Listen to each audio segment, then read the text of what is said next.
Buongiorno and welcome to the Author's Preface, show that explores how authors are forged. My name's Sam Hale. Thanks for coming back. So what's good with me? I finished moving. My God, it feels good. The stress, the mania, but also how good it feels to start slotting all the things back into place. I want to just get right to today's guest because this is a really fun pod. We're talking romance, and this is the first time for me. I've got another first timer coming up in the next pod. Going to be a lot of fun. I'm really looking forward to sharing that with folks too.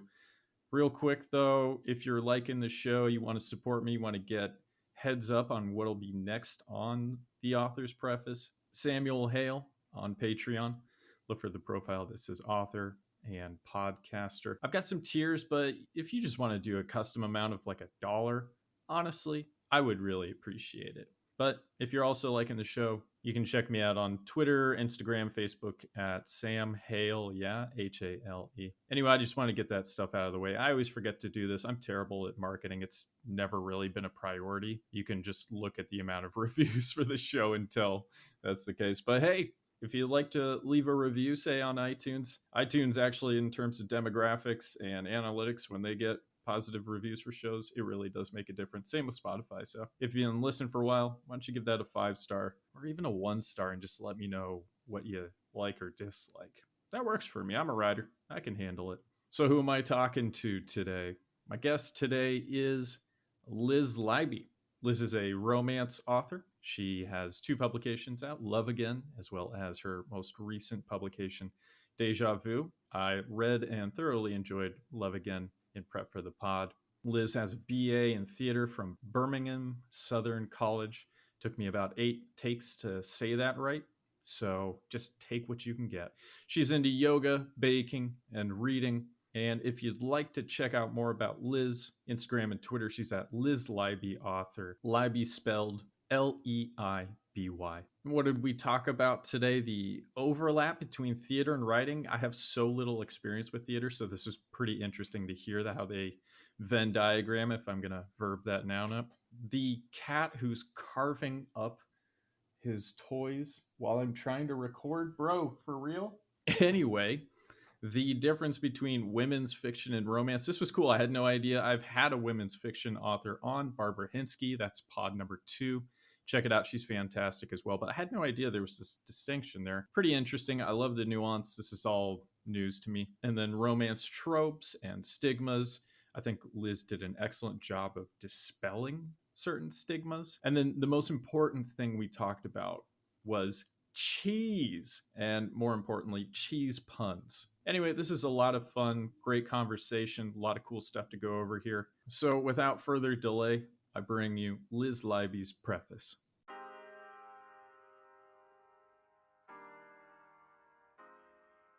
And just kidding. I have one little note. This is directly from Liz. It was after the fact. We've been talking about our conversation. She wanted to just add a little note here. So this is straight from Liz. I'm just going to read it word for word. That quote, I specifically mention male-female relationships in romance novels, but everything discussed applies to all gender pairings, end quote. Anyway, for real this time, let's get to Liz's preface.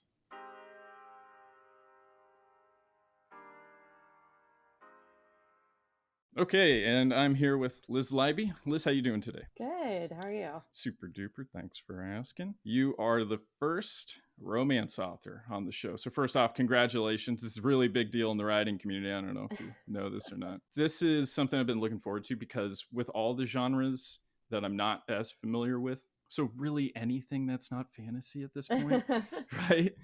I just always have a lot of questions, and romance occupies this really interesting space in literature in that, and it's not to say this doesn't happen in other genres, but it seems to have a lot of conventions that are very consistent. And I like that. Really structured. And I want to know more about the intricacies and across the different types of romance too. So I really appreciate you coming on the show. This is going to be me picking your brain quite a bit here. It's probably going to get really annoying too. I'm excited. It's always, I love talking about romance novels. There's a lot of stigmas around romance, and I absolutely love solicited and unsolicited discussions around romance and talking about how it is nothing at all what it sort of perceived as in the wider world. Yeah, I'm really looking forward to dispelling some of those stigmas at scale here, because I totally agree with you. What little I've heard is enough to know that there's way more to it that I don't know. But before we get to all that good stuff, for folks who didn't have a chance to check out the detailed breakdown of who you are at the top of the show, why don't you give folks just kind of a Cliff Notes version? Who you are, genres, hobbies, all that good stuff. Yeah, so my name is Liz, and I am a romance author. I have 2 novels out now. One is more of a women's fiction with sort of like a strong romance subplot, and then the other one is more of a traditional like romantic comedy romance for fun when I'm not writing and working on some kind of creative project. I will do yoga, I bake, play Nintendo, I do puzzles.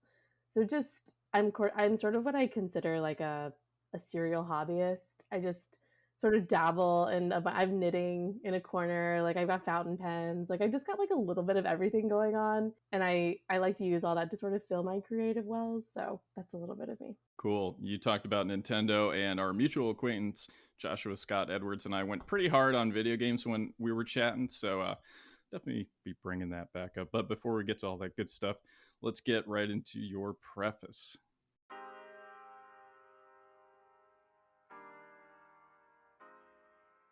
The old world Liz, prior to writing, were you fulfilled in life?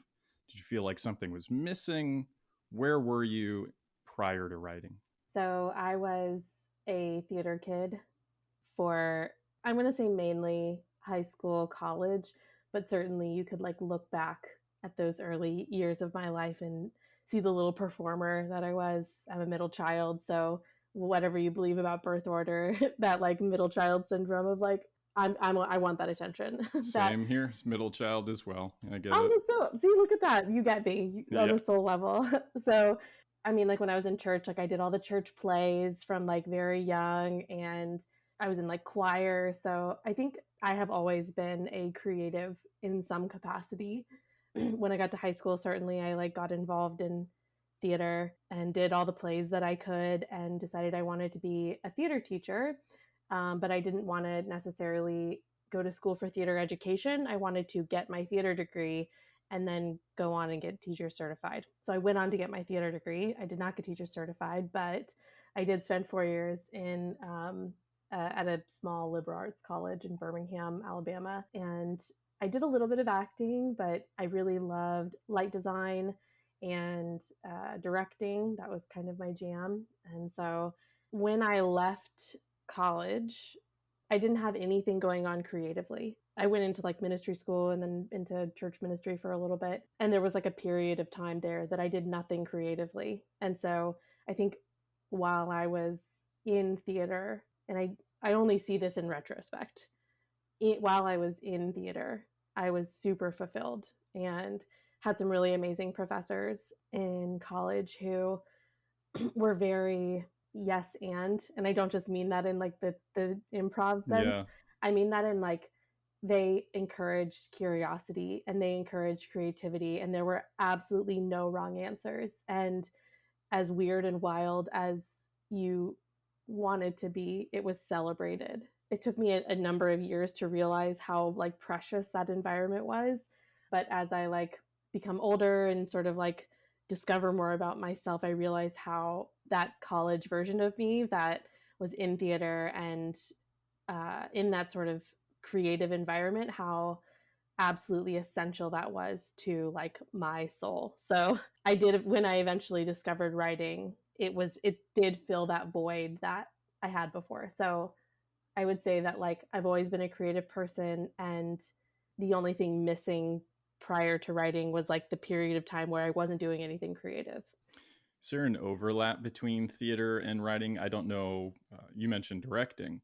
I don't know what all goes into that. I just see what our portrayal of directors in film looks like. You know, Yeah, that kind of meta presentation, which is so hyperbolic. But when you look back, like you said, retrospectively, and you compare it with your writing today, do you see a kind of overlap between performance, screenplay? What's the overlap there, if at all? Oh my gosh. The more I write, the more I have unlocked how similar it is to theater. In fact, when I got into when I switched over from just being like a drafter into actually revising my first book, I started to see a lot of those similarities. I was like, I don't know how to do this. And then I was like, actually, I kind of think I do know how to do this. So the biggest overlap is that both of these arts are character deep dives.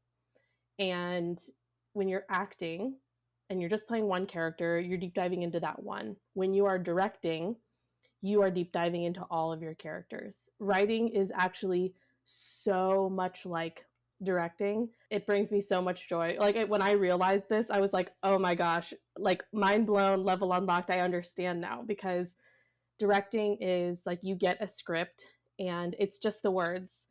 And it isn't much different than looking at a first draft, and you just have your words. And what you need is to bring them to life into this end picture that you have in your brain. And directing is the same way. You have a set of words and an end picture of what it's supposed to be like. And your job as the director is to work with your actors and bring those things out of them. And so they read those lines and you sort of analyze, directing is analyzing on this really micro level. What do those words mean? What do they really mean? What are your characters' expectations? What do they want? What is keeping them from getting what they want? Does any of this sound familiar? Yeah, subtext. It's all the same thing as what I do when I'm revising. What does my main character want? What is their goal when they go into this, when I'm writing this chapter? What is my character expecting to happen?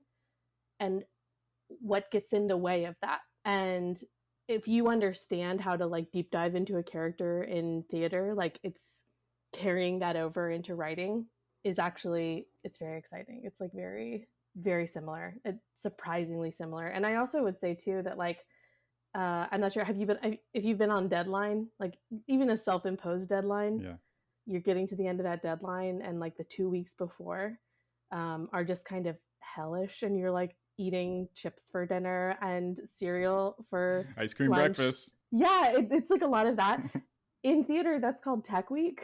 And it's the 2 weeks before, and you all of a sudden your play, you're adding costumes and makeup and sound and orchestra, and tech week it's literally known as hell week.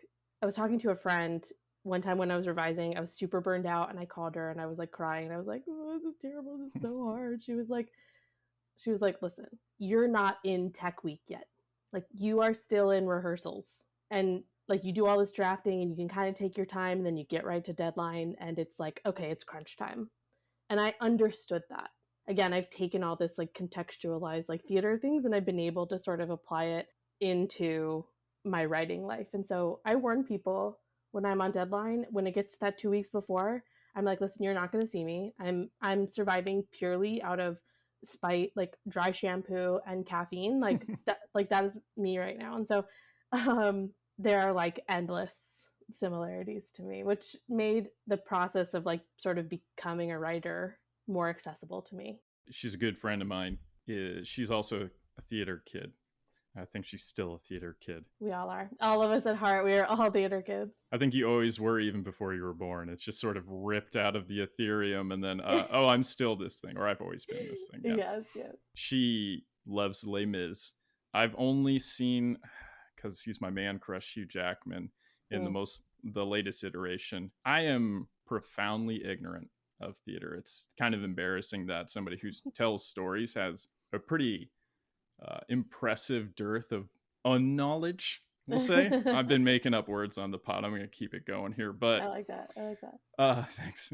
And she very clearly was able, like you, to tap into the theater experience at all levels, because she also was wearing a lot of hats. And she always talked about Les Mis and how it made it into her storytelling. Now, I haven't read it. I haven't seen the actual stage performance, but what I got from the film, Anne Hathaway's performance, by the way, my God, is amazing. Agreed. It was really cool to see how it made it onto the page.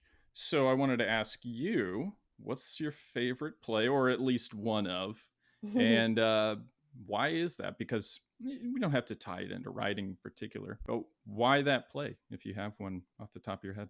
Yeah, this is going to be a little cliche, and I'm going to sort of dispel the cliches as well. My favorite play is actually Romeo and Juliet. I love Shakespeare, and my senior year in college, I asked to sort of create my own, like my senior project essentially was a adaptation of Romeo and Juliet. So what I did is I took the script and worked with a friend to break out the important bits of the story and then wrote some modern narration to go in between these scenes. And so I directed, it was like 4 actors, 2 narrators, and a Romeo and a Juliet. And any parts that didn't have Romeo and Juliet were sort of given to you by your modern narration. And then we had the Romeo and Juliet scenes to sort of make it more accessible. And it was a really fun challenge. And I put like modern music in with the transitions and in big moments and things like that. I've always loved this play. I don't know where it started exactly. I guess we could probably blame Leonardo DiCaprio for this because that movie version with him and Claire Danes is that's my Roman Empire. That's I guess. By the way, I think about it at least 2 to 3 times a day. If people aren't aware of that meme, go check out. It says men, but just in general, people. No, it's men. It's men. It's often men. But the answer for me is I never think about the Roman Empire, but I think about Leonardo DiCaprio's Romeo on a weekly basis. Very nice. I think it's a commonly hated, it's an easy play to hate on because people are like, it's not romantic. It's not. It's a tragedy. It's not a romance. It's not one of his like comedies. Mm-hmm. It doesn't have a happy ending. Romeo and Juliet is not a romance. And still, and I know this is a hot take, I find it deeply romantic. I know most people are like, these kids are stupid. I think they are misunderstood. I legitimately do. I think especially Juliet is misunderstood. I think she is a people pleaser at her core. She has possibly, you could interpret like an abusive father. I did play Capulet in high school, so I think I kind of get that. Yeah, okay, so you got it. Like, there's this like angry father, very controlling, has a daughter, and she wants freedom, and Romeo represents this thing for her. And I think that if you look at Romeo and Juliet as a love story and sort of this like equitable, modern, they're good for each other kind of love, then like no. But like it represents teenage love pretty well, which is like generally very messed up and comes from these wrong motives. And I think like Romeo loves the idea of love and Juliet wants escapism. I think when Romeo kills himself, it is a act of I have reached the end of my rope. And I also generally think like if I had written this, and one day I would really like to write a Romeo and Juliet retelling. And in my mind, Romeo is like he like has a diagnosed depression that suicide is not necessarily like a new concept. Like, how do we know he had not attempted before, right? And for Juliet, I think she kills herself because she hears her family coming, and she knows that whatever is on the other side of that door, that death is not worse than that. And so for me, this play is not 2 teenagers being stupid and falling in love. It's sort of this representation of like, look at these people, look at their lives, and look what they represented for each other in that moment. I actually have goosebumps as I'm saying this. And I think that there is something, in a way, very romantic, and not like this is what it is, but I think there's something very romantic about 3 perfect days and this idealized version of this like intensely loving, lustful thing, like whatever. I don't know. So I think there's something powerful about it. And I think the play is at its core deeply misunderstood. So you probably were not expecting me to talk about Romeo and Juliet for like 10 minutes. No. That's the point of the show. Briefly, though, I started reading and going over it a couple times with students Macbeth. And the Scottish play. Yeah, I don't want to get bad luck. Yeah, we don't say that word around. Yeah, I forgot. The story arc for Macbeth is fantastic. I don't know that he really changes all that much. I mean, I kind of consider writing conventions at the time period obviously a little different. You got a guy essentially inventing a more nuanced form of the English language. It's really interesting to watch in essentially real time. Thoughts on Macbeth? Because I haven't read all of Shakespeare. Also something I'm tragically unaware of. But I loved Macbeth. I'm into darker fiction in general, but thoughts on the Scottish play? I haven't read that one all the way through either. I did start watching the movie version with, I think it's Fassbender, yeah. Michael Fassbender. Mm-hmm. It's so dark. Although Lady Macbeth is probably a dream role for a lot of women, right? Just like the idea of a powerful woman. So I think I'll eventually read it and or finish watching it one day. I love Hamlet. Hamlet's probably, I mean, I think just as dark as Macbeth in that everybody dies because it's Shakespeare and tragedies. And I was in Macbeth in college. I was either Rosencrantz or Guildenstern, and me and this other girl were still friends, and it was an incredible production. The guy who played Hamlet he was phenomenal. And in fact, it came in this, like, having done Hamlet came in handy the other night because I was doing trivia and there was a bonus question that was finish this sentence. And the first part of the sentence was to be or not to be. That is the question. And he said, you need to get the next 8 words. I got the next 10. So the rest of that is to be or not to be. That is the question. Whether 'tis nobler in the mind to suffer the slings and arrows of outrageous misfortune. But like that, like most random knowledge came in handy. I was like, yeah, Shakespeare theater kid. So anyway, all that to say, no big opinions on Macbeth. Just it's dark, it's bloody. I'm sure it's brilliant, and I'm more of like a Hamlet, Othello, Romeo and Juliet girly myself, and I think that's because there's probably like a thread of romance in all of those, and Macbeth doesn't have a thread of romance, not like those other ones. Hard pivot, but not so much out of genres here. We were talking about Romeo and Juliet, love and romance. I know it's a dumb question. It's kind of like asking a writer, where do you get your ideas? But what is the romance genre? Like, what makes it?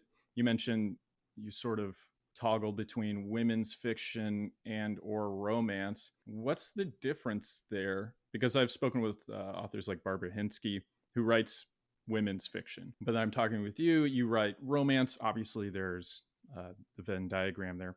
What is romance and how is that different from women's fiction? Yeah, and this is not actually too hard of a pivot, because categorically the reason Romeo and Juliet is not a romance is because that romance has a lot of factors, but one super defining factor, and that is that it has a happily ever after or a happy for now. And if it does not have that, it is not romance. That is the number one hallmark between a romance and not a romance. So Romeo and Juliet, not a romance. There is no happy ending. The difference between a women's fiction, which has a happy ending, and a romance that has a happy ending is the character journey. And I had to do a lot of this myself because I actually originally tried writing Love Again as a like true romance, and it wasn't working. Like something was not working. And between my beta writers and turning my draft into my editor, which was about 6 weeks, I had to basically rewrite half of my novel because, again, I was trying to write it as a romance and it wasn't. And so the difference there is the end, which is at the end of a women's fiction novel, a woman, the main character, generally a woman, can say, I did it. That journey was overcome by her and her alone, and it was something internal. A romance, that journey is their relationship. And instead, so like at the end of Love Again, and spoilers, sorry, Arjun, the cheesemonger, he is there to support Mara. He didn't do the transformation, and the transformation had nothing to do with their relationship. It was her and her alone. So when you read a romance, they're single or dual POV. Let's say there's a dual POV. You're going to have the female main character's arc, you're going to have the male main character's arc, and you're going to have a romance arc. And that's their relationship, which is like meet cute, which is another hallmark of a relationship, is that there's a moment where there's the meet cute, the moment where the love interests meet. And there is generally a third act breakup that's sort of controversial within the romance community. We can talk more about that in a minute, but it lines up with the moment, like the Dark Night of the Soul moment in for Save the Cat. But generally it's a breakup or some kind of fight in a relationship. And then the finale where they get together, it is a mutual, we overcame these things together. And the female main character's arc and the male main character's arc, they are going to intertwine with the relationship arc. Generally, your character's flaws are going to sort of be like amplified by whatever that relationship arc is. But It's the difference between, did they work through this together or did she work through it solo, is the big difference between romance and women's fiction. Romance in general, like you can essentially do any subcategory, paranormal romance. Now I'm blanking on all the different kinds of romance there are. I mean, fantasy romance, contemporary romance. I've read some, accidentally I read sci-fi romance and Yeah. didn't realize it until about halfway through, and I thought, well, I'm already this far, and I read it.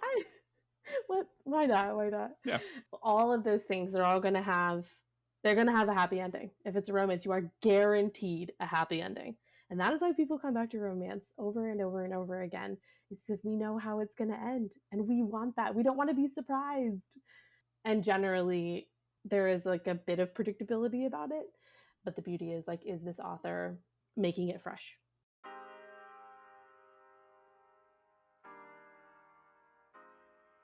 A lot to cover here, a little bit of springboarding, I think, into genre conventions, all that good stuff. But let's talk about you, specific book, author, event, panel, movie, play.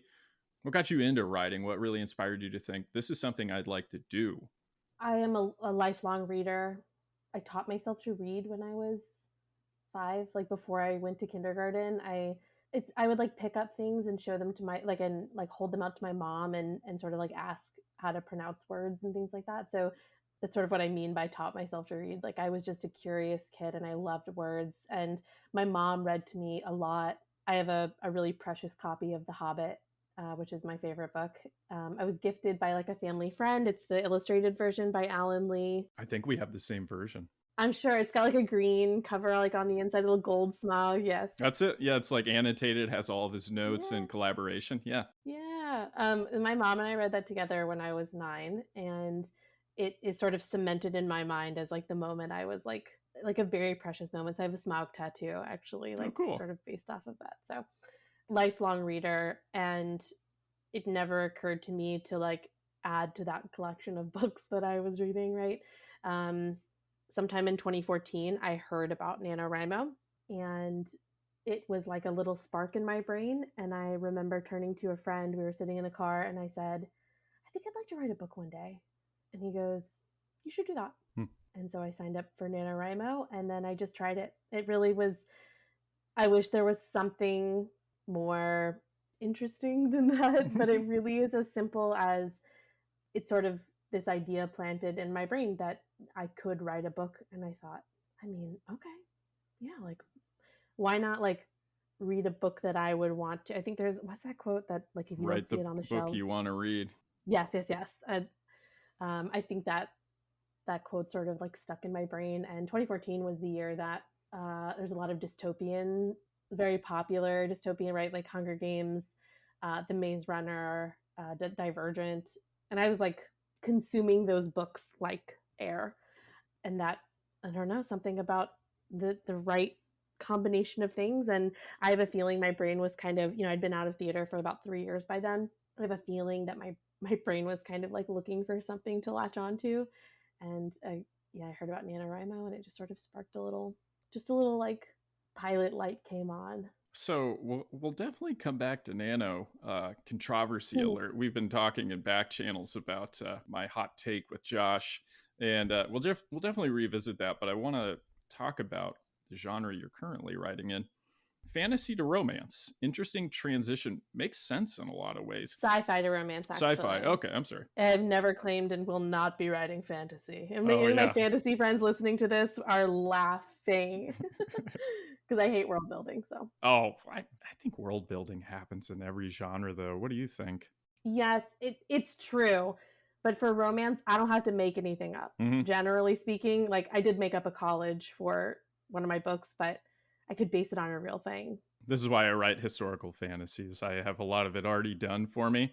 And so smart. It's nice. I just decided when you're talking about write the book you want to read, I thought, wouldn't it be cool if somebody combined the Iliad with a Transformers movie? Couldn't find that book on the shelves, so yeah. This is why you think about the Roman Empire. Yeah, and as often as you do. The Roman Republic at this point, not yet an empire, and their war with Carthage during the third, well, really all 3 Punic Wars. But yeah, it's I think about it so much, Liz. It has become a problem. It's a problem. Anyway. I'm sorry, side tangent. Have you read Red Rising? No, you know what? I know this is going to sound kind of shitty, but I've heard it's sort of in the YA vein, and I know that that genre has come so far in terms of more adult themes, but I hear so much good stuff from a lot of people, and there's the YA aspect that I can't get over because I'm just It's not YA. Let it me assure isn't. you right now, it is not YA. Ooh, It okay. is, I don't know who. I'm like thinking about book one and like the things that happen in book one. And I'm like, I like it dark, so if it's got that oh, these books are dark. girl, okay, I'm It's definitely reading that. honestly, truly, if you are interested in like Roman, whatever, because he's very influenced by, he like literally, Pierce Brown, like in his spare time, like reads about the Roman Empire and Plato and like philosophers and like all this stuff. Like it's very like steeped in this called this Greek Roman whatever culture plus fantasy sci-fi or whatever. Honestly, it's Okay, just okay. I've probably been chatting with him, not realizing it on Reddit. So we'll see. so. Anyway, I'm so sorry. That was a side tangent. No, no. You started talking about that, and I thought this guy must love Red Rising. Like he must. I'll check it out because I kept hearing YA, and it's not like I have beef with the genre. I used to have a ton of YA writers in the writers group I had. Yeah, But I read enough of it that was recommended that just was not, I know this sounds harsh, but it just wasn't well written and or it that's fair. wasn't for me. So genre conventions, I want to get into that. But first, why romance? You go from sci-fi to romance. What was the thinking there? I read a lot of romance is the number one answer to that. Lifelong reader, but I probably took a break sometime middle school ish. I actually started diving into adult books when I was 15. Hmm. A bookseller gave me a copy of a Jodi Picoult book, which is more women's fiction, but she does have some romance threads. So I started reading a lot of Jodi Picoult, My mom and loves Jody. yeah, I loved her for a very long time. I think I've like for a while I had read everything she had ever written, and then I sort of stopped reading her stuff. But I have immense respect for her, and her books really really inspired me and really got me into reading. So there's definitely something to be said for that. I also read a book. It's called Why Girls Are Weird, and it's this like sort of contemporary. Thinking back, it's a little women's fiction, a little romance again, but it sort of like launched that start into more like contemporary stuff as opposed to just like classics that I was reading and like the middle grade stuff that I had read before. And I was like trying to find my way in the reading world. And this book, Why Girls Are Weird, which I have a copy of on my shelf, and it bonded me and like my high school best friend together, who she and I are still friends. So from that age, I started reading more contemporary romance and such. And so in 2019, when I decided to do another NaNoWriMo, I thought I consume a lot of romance, so why not put this back out? Sort of a not like garbage in, garbage out kind of theory, but like a the things that you consume are a lot easier to put back out. And so I found that I sort of did it on like I really enjoy this genre. I think I should try writing it. And honestly, it was like this moment of clarity. I was like, oh, this is what this is supposed to feel like. Mm-hmm. Like writing like this, I was like, this is so much easier. It came so much quicker. Like it was wildly less painful than writing my sci-fi project, and something just clicked. And again, I think it's because I consume that genre more than anything else, and it just sort of like lives in me. I think like on a cellular level. That's really cool. I love saying on a cellular level. I just said that to a friend yesterday.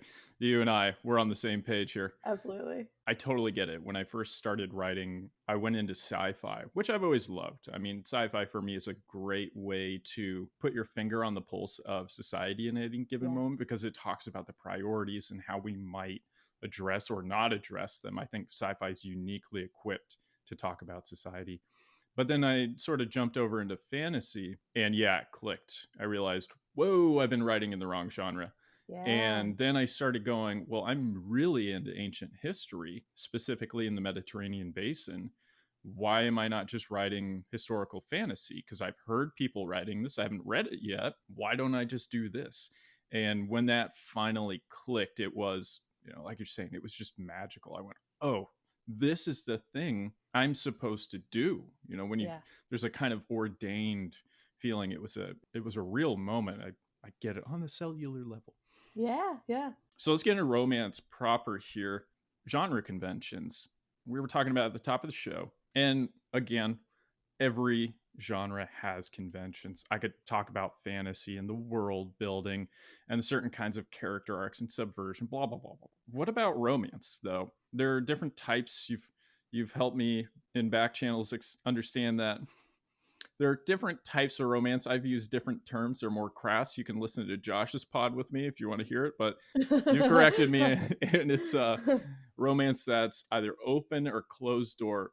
So let's start with that as much or as little as you want to say on that, and then talk about just in general, what are some of the conventions, especially if there are some aspiring romance writers out there. What are some of the conventions? So what's the difference, open and closed door, and then what are some of the things that you pretty regularly see and or write in romance? Yeah, so there are some real, excuse my pun, hallmarks here of of romance. We talked a little about this: the meet cute, the moment that your characters meet, and the happy ending, and that's either a happily ever after or a happy for now.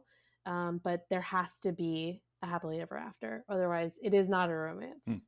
And some of the other things, like, you're talking about open and closed door romance. This comes from the idea of when your characters are like going to the bedroom, whether or not you are closing the door for the audience to like read it or not. Sometimes closed door romances are also called sweet romances. There really is like a scale for romance. You've got sweet on one end and you've got erotic maybe on the other end, and that erotic romance can go into like taboo. And there's a really famous romance author named Sierra Simone, and she writes, there's this thing called like a Simone scale, and it's like an XY axis of like wild and taboo or something like that, and it's got like all of her books sort of like, and other like famous things like ranked in there, and it's wild. I advise you to look it up. It's just very funny. Did she write anything having to do with werewolves? Because I had an ex-girlfriend, I'm pretty sure it was a Simone book. I could be wrong. It involved a werewolf, and she started describing it to me. I was like, you know what? Why don't you just, you could stop. Yeah, you can just, I don't want to say no, because I'm not 100% sure. I believe Sarah Simone mostly does contemporary, like sort of grounded romance. Mm-hmm. I don't think that she has a lot of paranormal elements. It's possible though. I've only read, she's the one I read is called Priest, and it's about a Catholic priest. And yeah, it's taboo. So she writes that darker end of the romance, right? And then there's sweet romance, so closed door. So Love Again is closed door, and my next book, Deja Vu, is also closed door. And that doesn't mean there isn't any like spice to them or heat. And there's also sort of like a scale for spice, that some books can be a little spicy, but the door is still closed, so you get a lot of the tension, but not necessarily the output or whatever. Mm-hmm.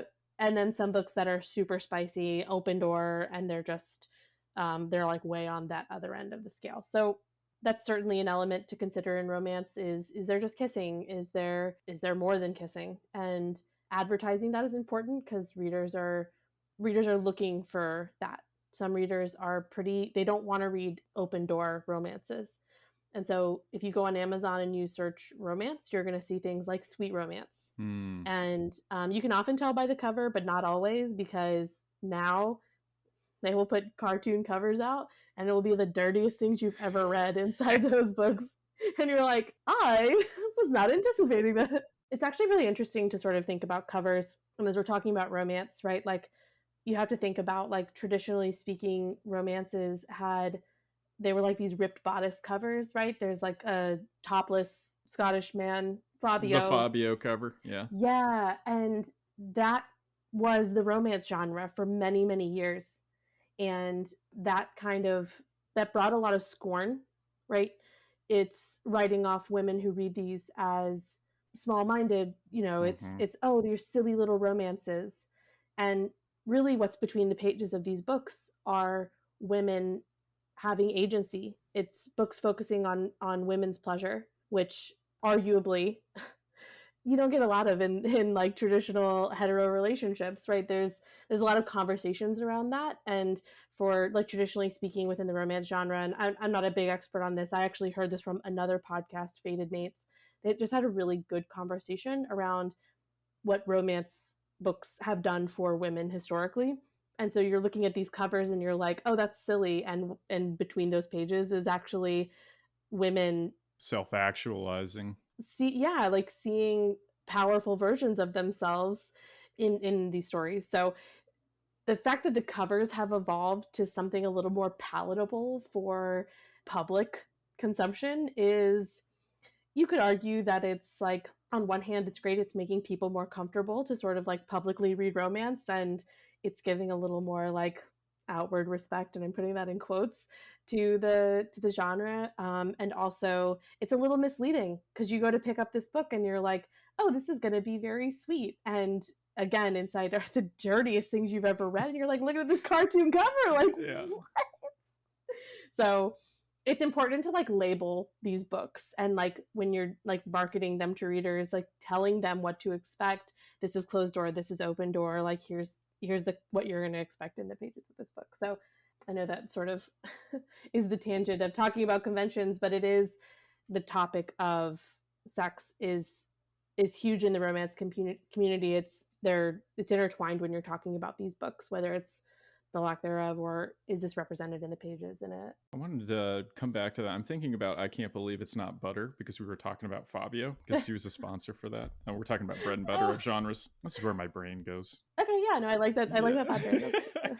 So I want to come back to conventions, but you talked about what romance can do for women, has done for women, and not just portraying, a kind of romance or sex-starved housewife stuck at home while the husband's working the 9 to 5, which I think for a long time was a part of the stigma. I could be wrong about that, though. No, that's true. So 50 Shades of Grey, or 50 Shades of Earl Grey, depending on if you read the spoof version, which I kind of dabbled in while I was working at a Barnes & Noble. What did 50 Shades do for romance and or women's autonomy, sexual liberation? Was 50 Shades as big an event for romance as it was portrayed? Or was that just something that was unique to non-romance readers? That's a really interesting question. I don't know that I have a fantastic answer for this, nor am I the expert, because I think there's a couple conversations to be had here. I think the first conversation, and I can't speak to this as an expert, and for people who want more information about this, I would specifically seek out good sources for this. But I think number one, it addresses kink in a way that potentially opened the door for some people. Whether or not the book represented safe and like accurate like kink relationships, I don't know. But I do think it's important to ask somebody like in that community, is this book a decent representation of this? I'm not going to speak to it because I don't know.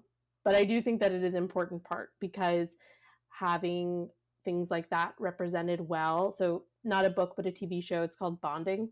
It's on Netflix. It's actually really good. It's about a wholesome couple just coming together and really recognizing. Sweet romance. Season 1 came out, and the kink community spoke out a lot and said, these are not accurate and safe representations of the kink community. And so the showrunners, they listened and brought in like experts, and so redid the next like 2 seasons in a way that like accurately and healthily represented the BDSM like kink community. So there is like a right way to do that and represent that. And I think for people who are going to have those in their, who are going to have that in their books, it's important to like ask people who are like part of that community. For romance though, so 50 Shades of Grey, it really like the big demographic for that is Gen X women. And my generation, I think our romance awakening was probably more like Twilight.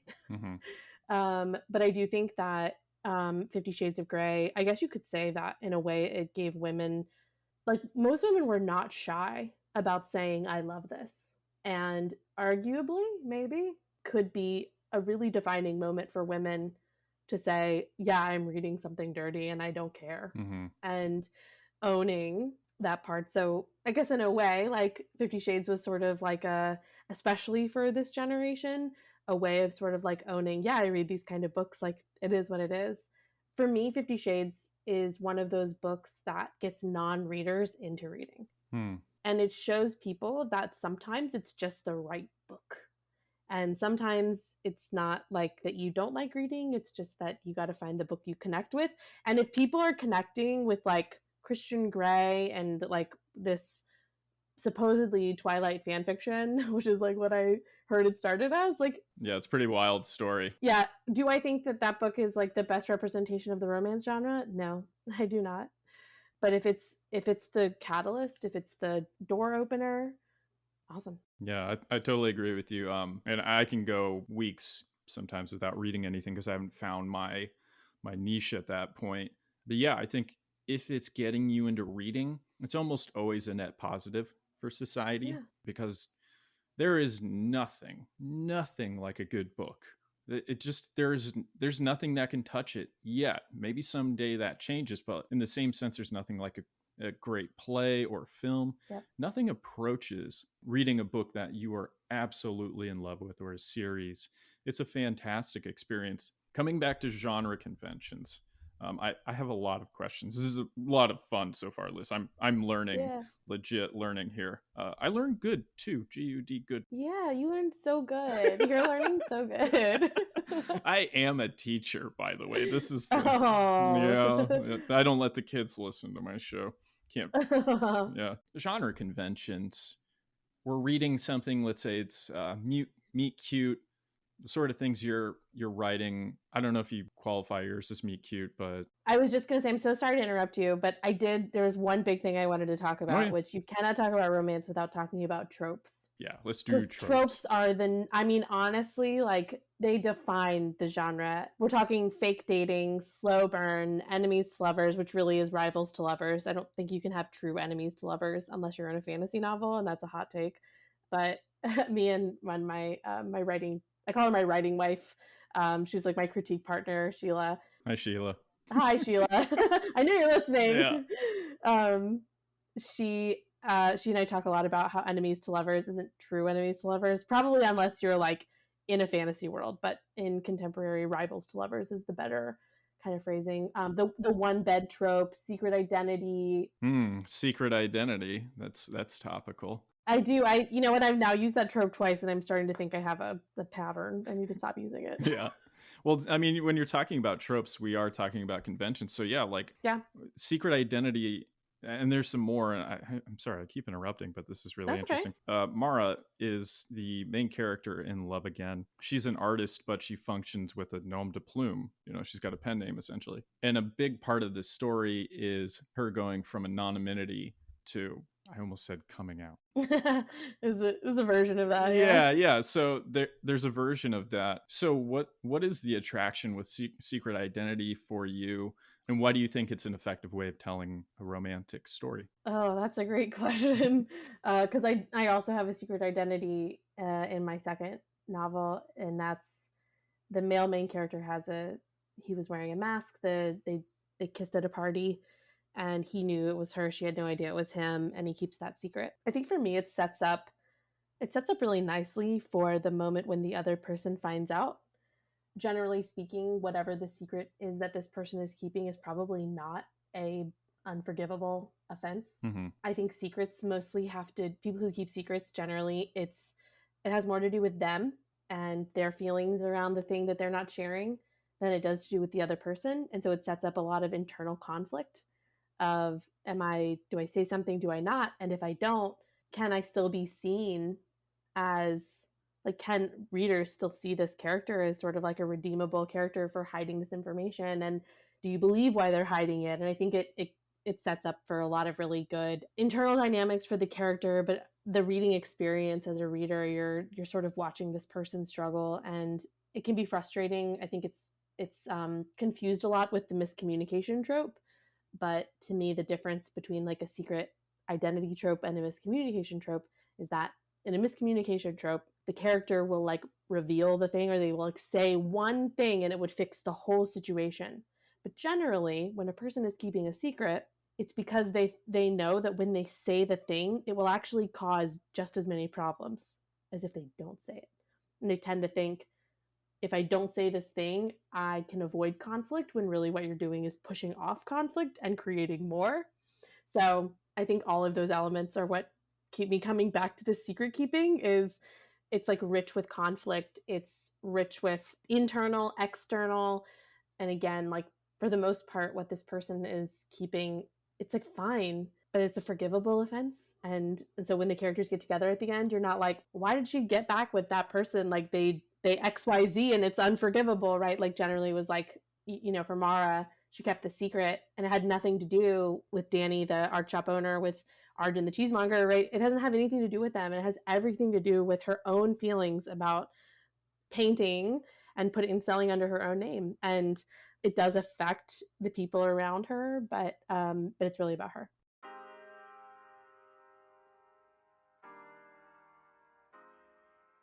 Doubts. Was there anything once you looked at Nano, and we're definitely coming back to that, you just decided, I'm going to write a book? Once you started, did you ever just lean back in your chair and just think to yourself, what the hell am I doing? Or was this a pretty effortless thing for you? Relatively effortless. I feel like the things you suggested there are like on the opposite ends. Like I either had doubts or it was effortless, and it was like neither of those things. I think that I had just enough delusion to believe that it was possible to do this thing. And I'm kind of one of those, I set my mind to it and I just decide like failure is not an option, which is super healthy and not at all something I discuss with my therapist. And I think I just decided that like not getting 50,000 words was not an option. And I showed up every day and I wrote my words. And that's not to say that it was easy, but I don't know that there was a moment that I thought to myself, I'm not capable of this. Now, there have definitely been moments like that in revising and in publishing, but particularly that first NaNoWriMo, and really even the subsequent nanos when I'm drafting, I think I am just delusional enough to believe that like I am capable of doing it. And I guess once I did it once, I was like, well, I've done it before. I could do it again. Well, I think you just summarized the writer's experience of just delusion and faking it till you make it. That's what I'm saying. Like, there's no room for doubts. It's just, I'm like, yeah, this is possible, sure. Let's do this. Let's take off the gloves, Liz, and throw down. Let's talk about NaNoWriMo. Let's do it. Let's do this. So I had a hot take, a little bit of controversy alert. Been hanging around too many people from the UK. Aluminium, garage. There we go. Yeah. Get them out of my system. There you go. So let's talk about Nano. Why don't you, because you're way more couched in this than I am, and maybe that's the first problem, is I don't know it all that well. But what is NaNoWriMo? And then let's talk about our points of views on this, because I think it's an interesting conversation that revolves, at least from my end, around mental health. Maybe you and I are on the same page here, but what's NaNoWriMo? And let's just go from there. Yeah, so NaNoWriMo stands for National Novel Writing Month. And it takes place during the month of November, and it's a challenge to write 50,000 words in 30 days. So it evens out to 1,667 words a day, if you break it down. The goal is very traditional NaNoWriMo, is that you write a brand new piece of fiction, not nonfiction, whatever. Not that you're picking up a project anywhere else, but that you are starting on day 1 and finishing on day 30. And the idea is, can you write a complete novel in those days in 50,000 words, which for overwriters is nearly impossible.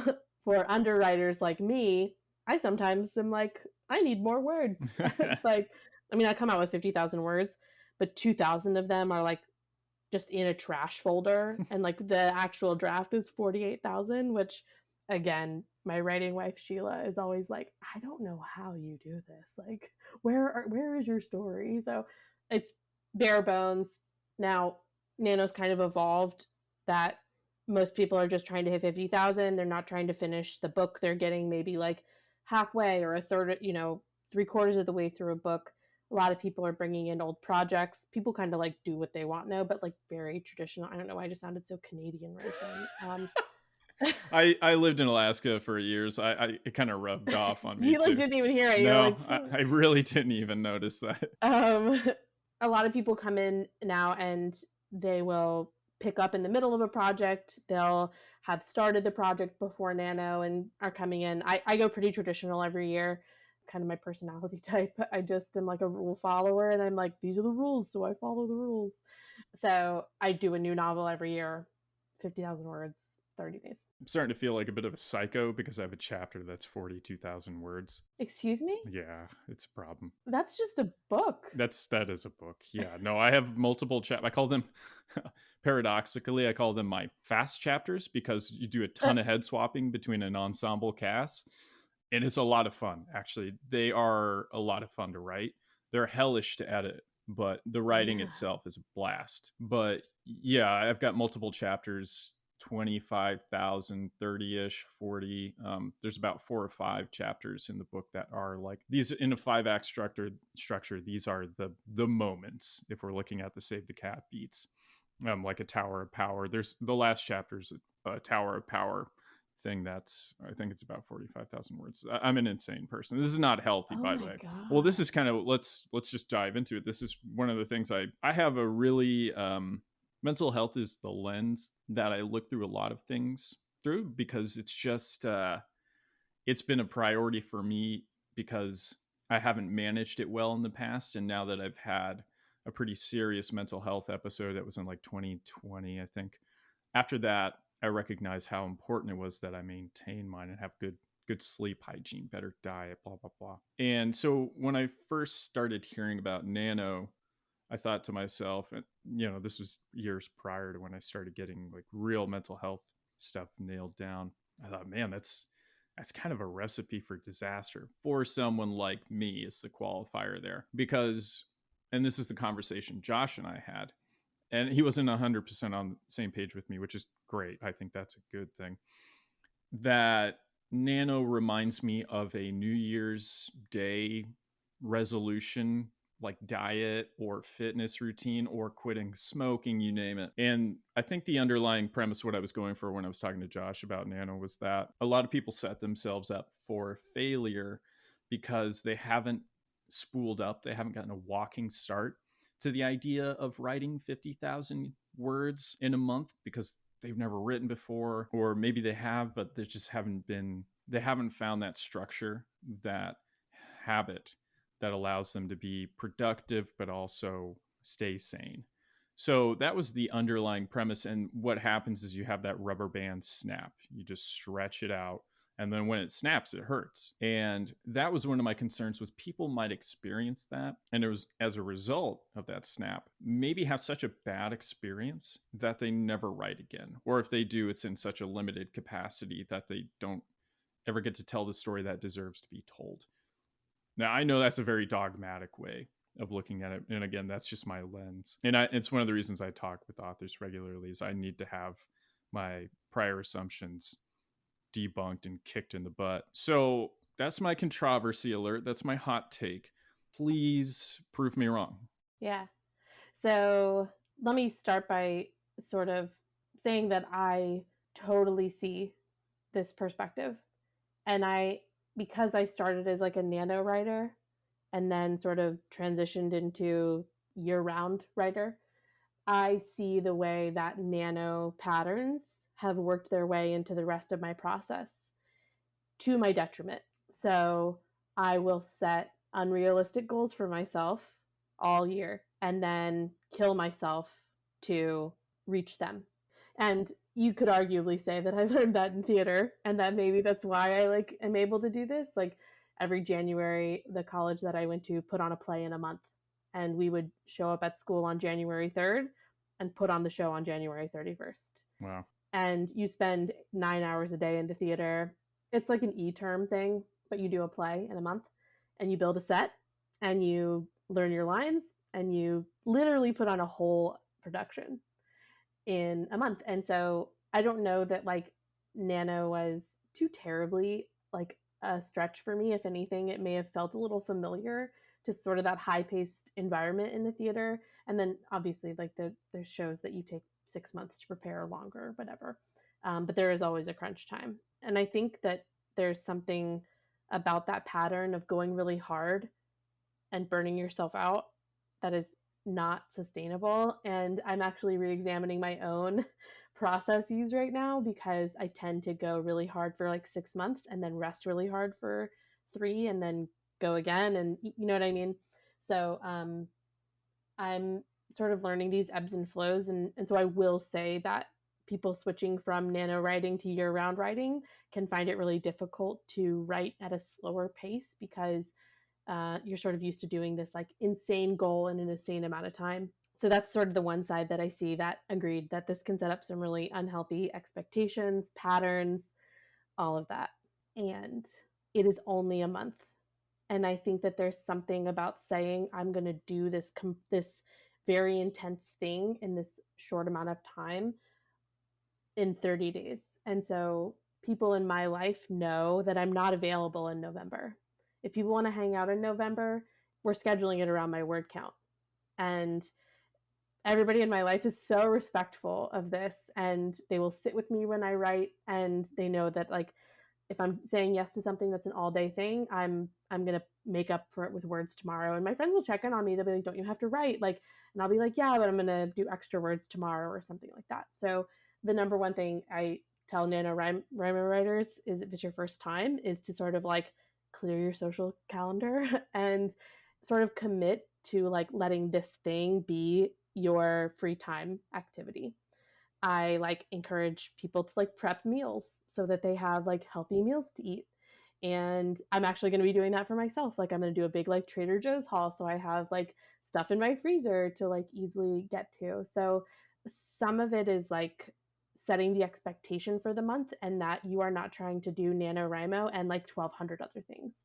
And the people I see burn out in Nano are generally the people just trying to do too much, or they just don't have room in their life for Nano this year, or whatever. So I recognize that like it doesn't work with everyone's schedule, it doesn't work with everyone's lifestyle, and like that's okay. But if you can make room for it, it can be this really fun thing.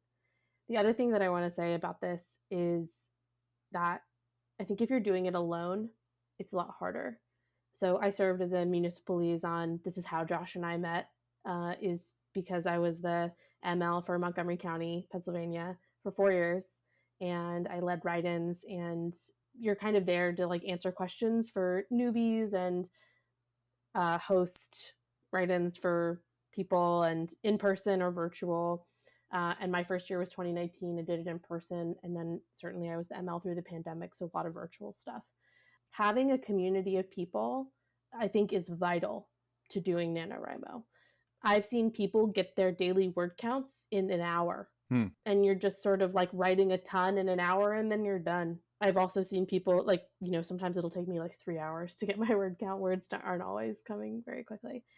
But having other people there with you, writing with other people, writing in community is so motivating. It makes it fun. You like forget about the word count. I can't recommend enough writing in community. Not to mention, I know that I was very intentional about talking about like mental health with people. Writers would create a Discord. We still have a Discord. I'm still in it. And even though I'm not the ML anymore, I live in Georgia now, not PA, but the community like is still there. I was always very intentional talking about mental health. People would come in and they would be like, "Today was awful. I just don't know if I have it in me today." And I would like always encourage them, then don't write, like don't do it. Like some people would come in mid-month and they're like, "I'm so behind. This is so stressful." And I would be like, "Stop, come back next year." Especially for a first timer, like if you don't know what it's like and you're halfway through the month, you're 10 days in and you're like, this is tough, and you want to bail out, or you just want to adjust your word count and you want to just try to aim for 25,000 words that month instead of 50,000, amazing. The fact is, like, people showed up and they did it. And even if they only got 10,000 words, 20,000, like whatever amount of words you got, like you showed up.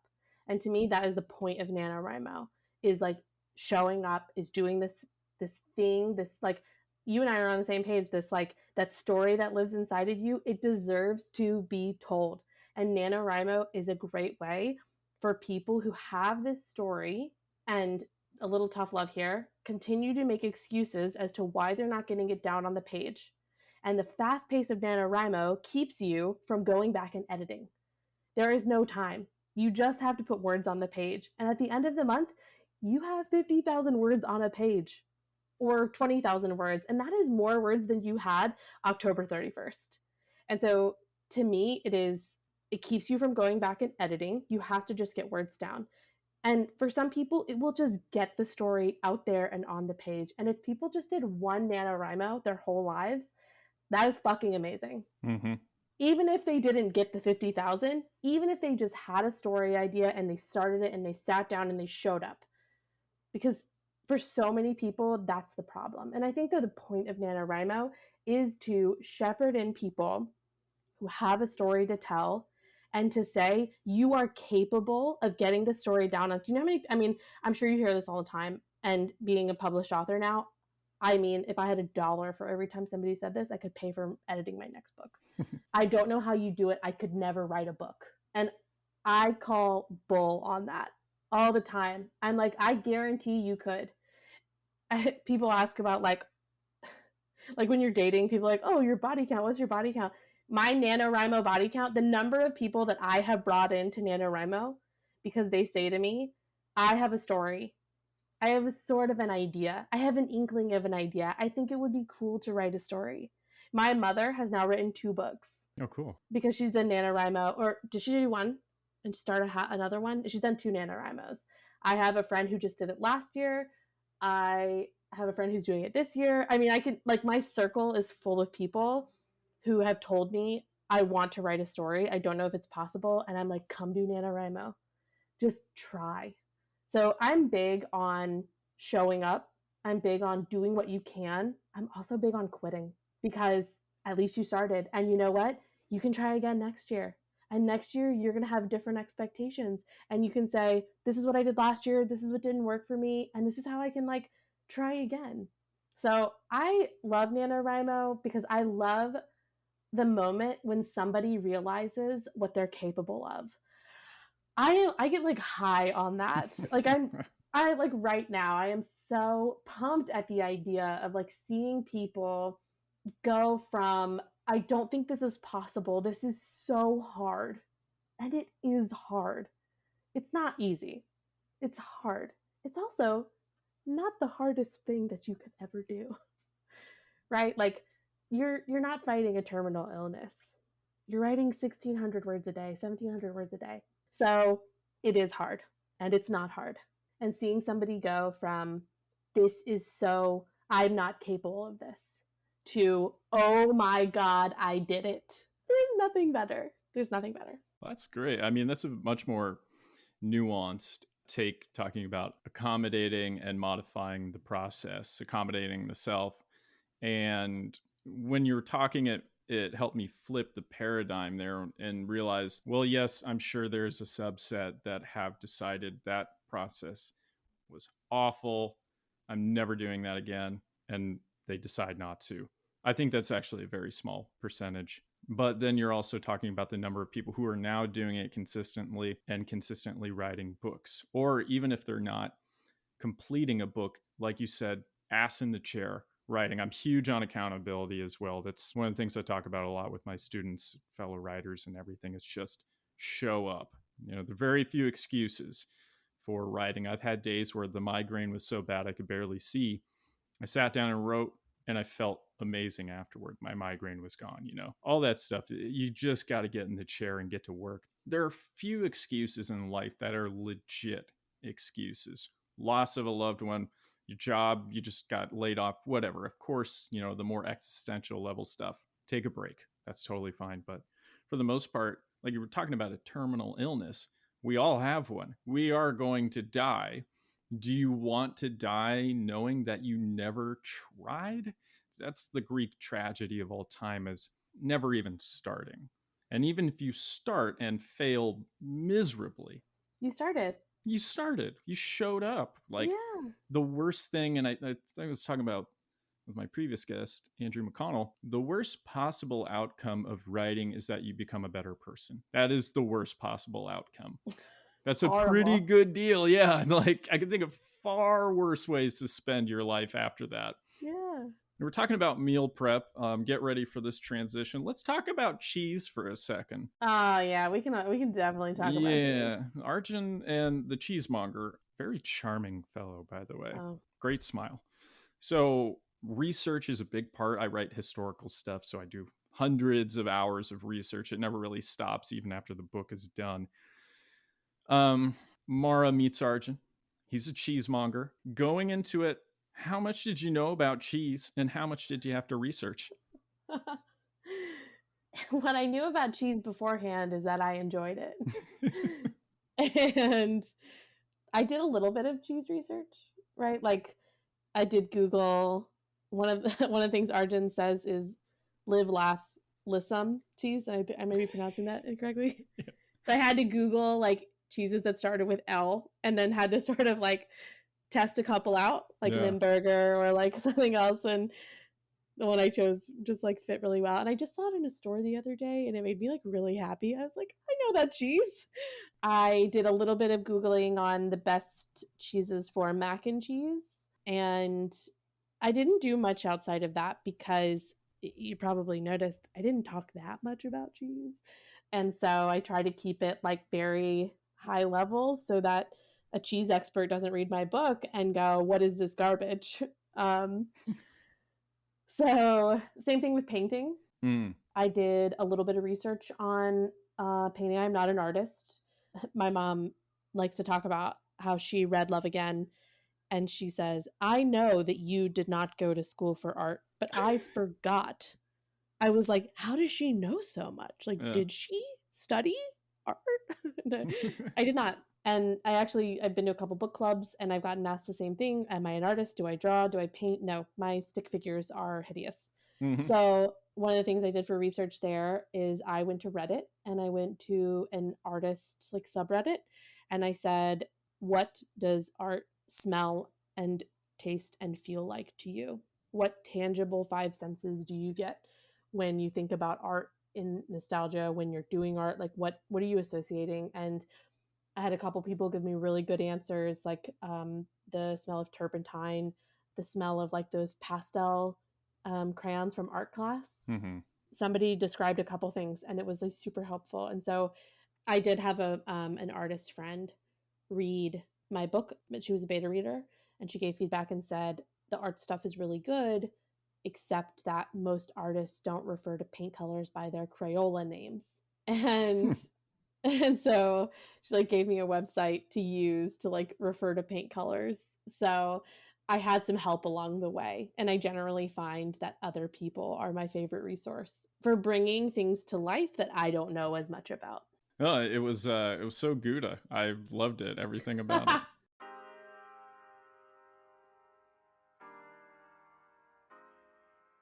Liz, baby steps toward this thing. You talk a lot about nano, how that started as a really crucial part of your process, and it's sort of the seasons that you write and take breaks to. So was that how things started out, or did you have a more gaseous, well, that's not a good way of putting it. Did you have just kind of a more rambunctious, ethereal idea of like what your writing looked like? Did you just dive into it, write an hour this day, 3 hours that day, 5 minutes the next? What did it look like when you started taking writing more seriously? Yeah, there's a lot of people who they show up to Nano every single year, and they do Nano every year, but they don't ever write or revise outside of Nano, and they never take their Nano books to revisions, and that's okay. Like Nano exists for whatever you want it to exist for.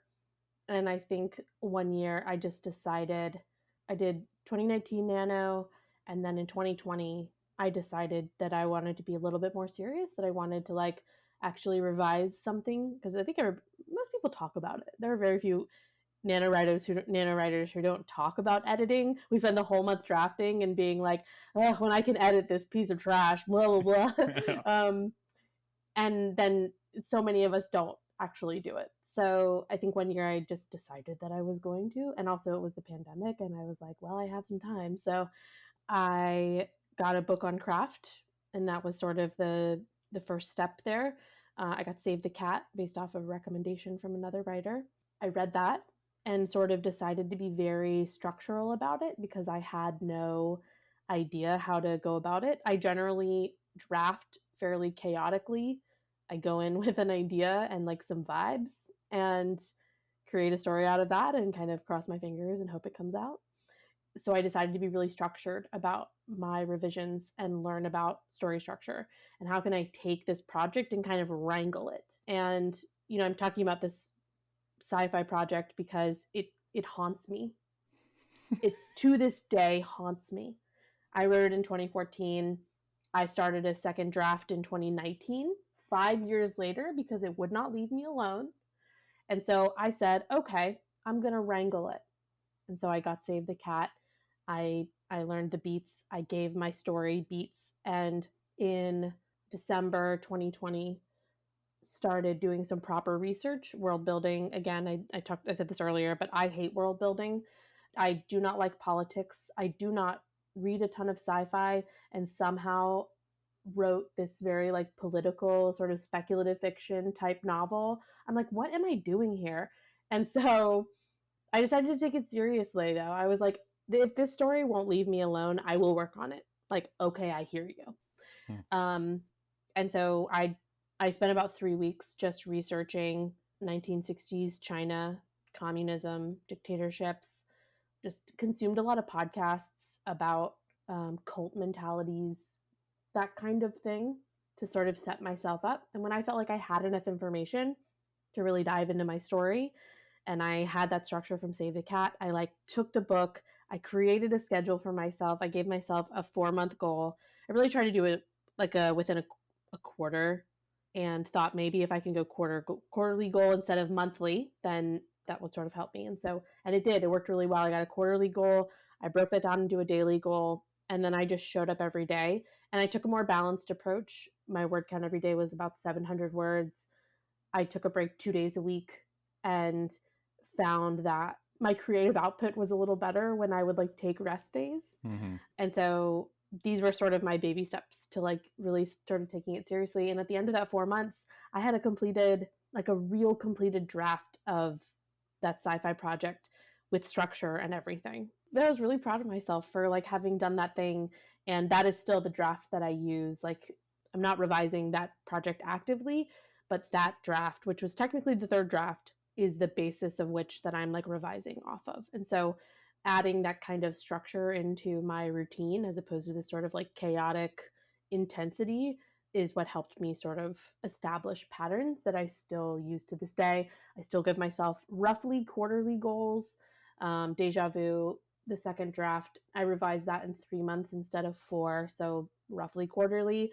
Now I sort of like give myself a publishing schedule and like work backwards, but either way, I'm taking structure and sort of like giving myself room to manipulate within that larger structure. So we brought up Save the Cat a couple times, and I've read Save the Cat Writes a Novel. It glows in the dark from all the highlighting I did.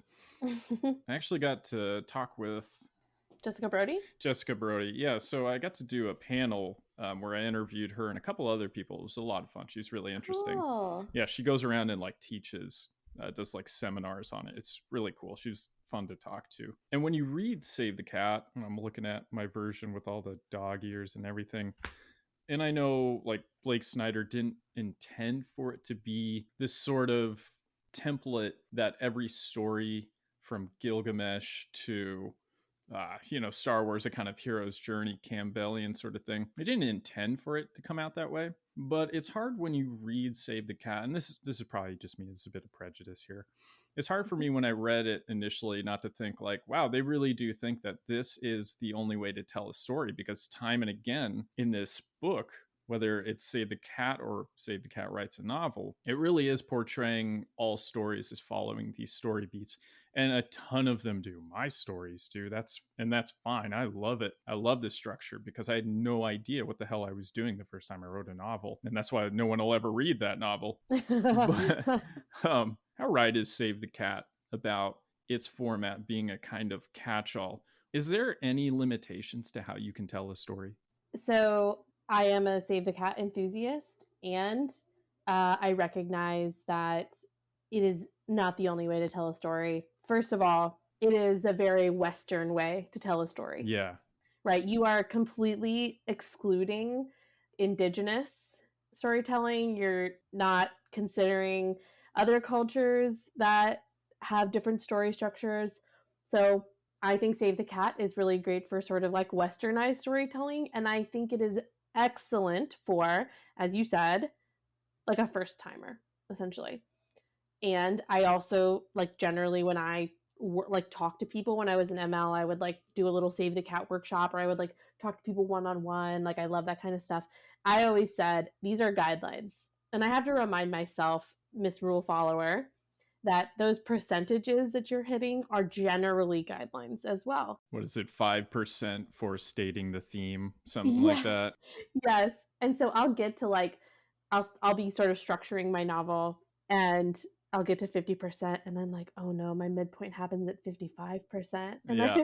I'm like, oh, this is fine. But like, I think it's really good, especially for, I think when it comes to larger beats, it's more right. I think when you get granular, it can get a little, I think you can go a little looser. Mm-hmm. But for every story to have a beginning, a middle, and an end, right? Like, and for me, like the big moments are, for traditional storytelling, there needs to be some kind of catalyst. There needs to be a moment of change. There needs to be a moment of despair among that middle and ending. So for me, like 5 beats is a really great way to structure a story. And now that I don't use Save the Cat as strictly, I generally try to just follow sort of these 5 beats. And speaking of romance, there's actually a book, it's called Romancing the Beat, that I use. My friend Sheila, who writes romance, also uses it. I know a number of people who are using this resource.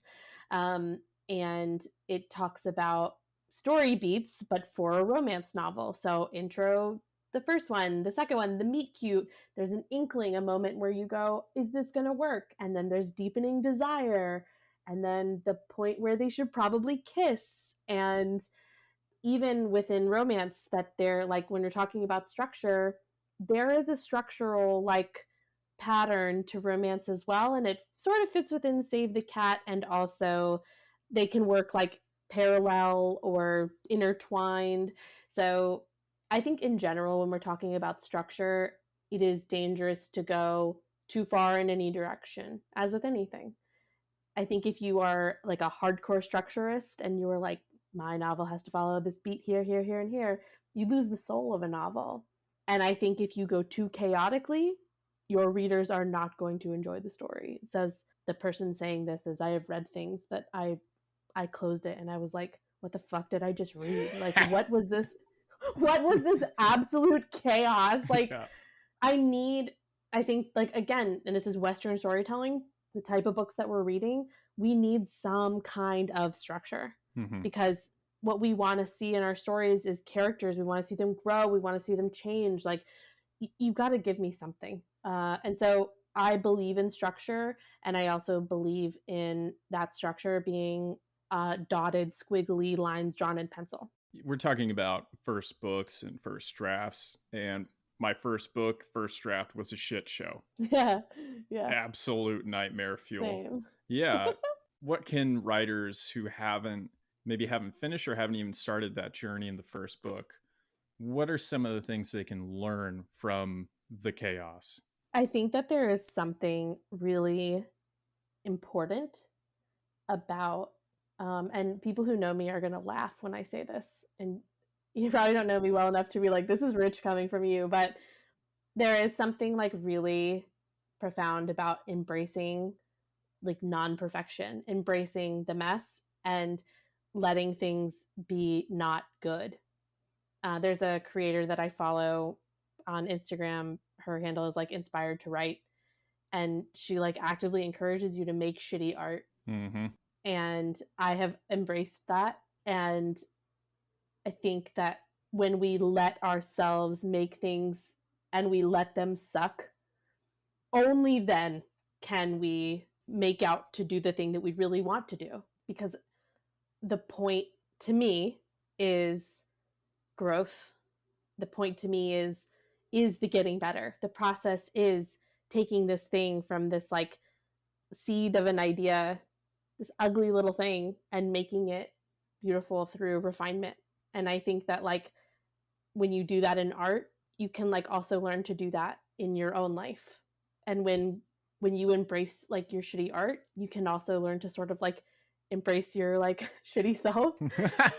And only from there can we start to like grow and become like better versions of ourselves. Because if I look at myself and I say I have no flaws, I am perfect as I am, first of all, that sets you up for like a little bit of like a conflict with other people because ego. You know what I'm saying? Yeah. I think the same kind of people, and I am these people who can't embrace really bad first drafts, can also maybe not embrace the like darker versions of themselves. And so one of those like art reflects life kind of situations for me. And I think that's what you asked. Like, I don't know if that's exactly what you were trying to get at, but in my mind, that's kind of what that process of embracing, like, and not just embracing, honestly, celebrating. We do this a lot in the nano community that I'm in, that Discord. We have a phrase which is very simple and stupid. We say words be words, because people will say like, I wrote 1,000 words and they were all garbage. Mm-hmm. It doesn't matter. They're words. You got the words down. The point was the number for nano, right? And you can always, there's this like cliche, you can always you can't edit a blank page.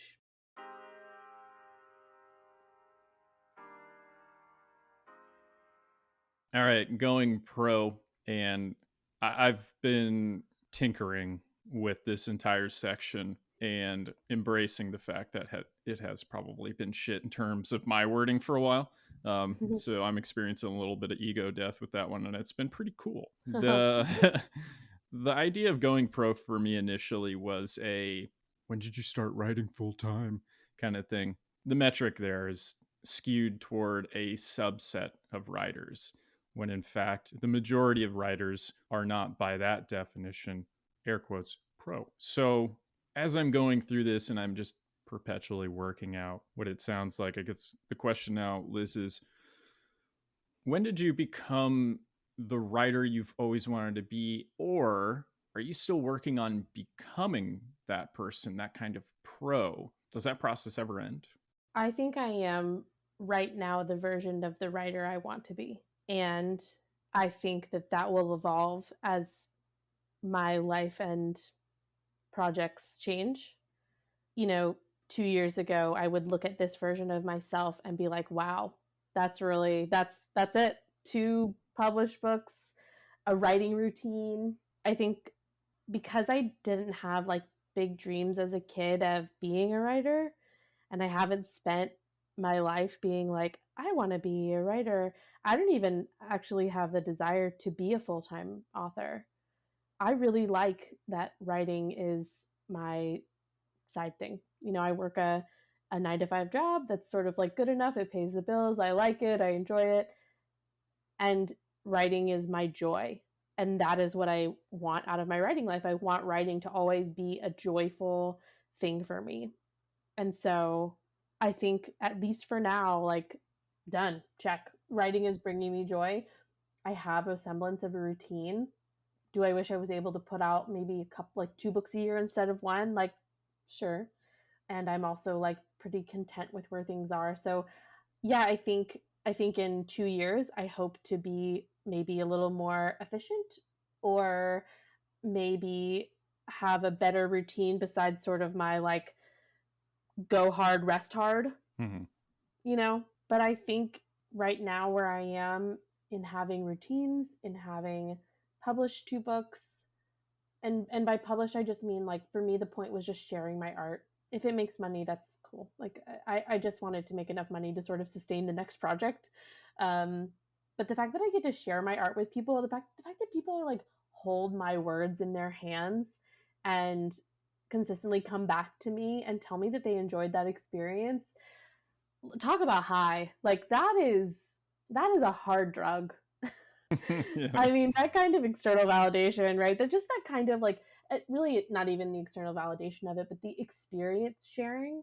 The fact that you and I are sitting here talking about my characters, like, these things came from my brain. Like, it's so cool to me. And I think that's why I'm the writer that I want to be, right? Like, to me, that is a professional status, is being able to like talk to non-writers about your books and So yeah, the really short answer is like I'm really content with like where I am right now and the kind of writer that I am, and I am always the kind of person who wants to sort of like evolve to the next thing. So I'm a little like woo woo with my creativity and my writing life, and so I'm a little bit like, I mean, whatever's next is next, and I'm just here to follow the muses, you know. No, I'm with you. My muse's name is Athena.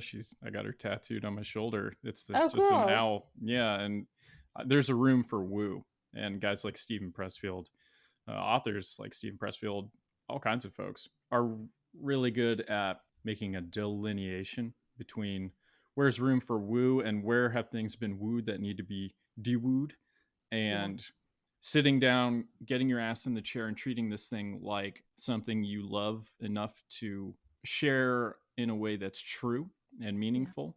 There's room for woo there. Yeah, let the muse come. But my thing has always been, and I've heard this articulated 1,000 different ways, but my muse always shows up. Athena always shows up at 5 p.m.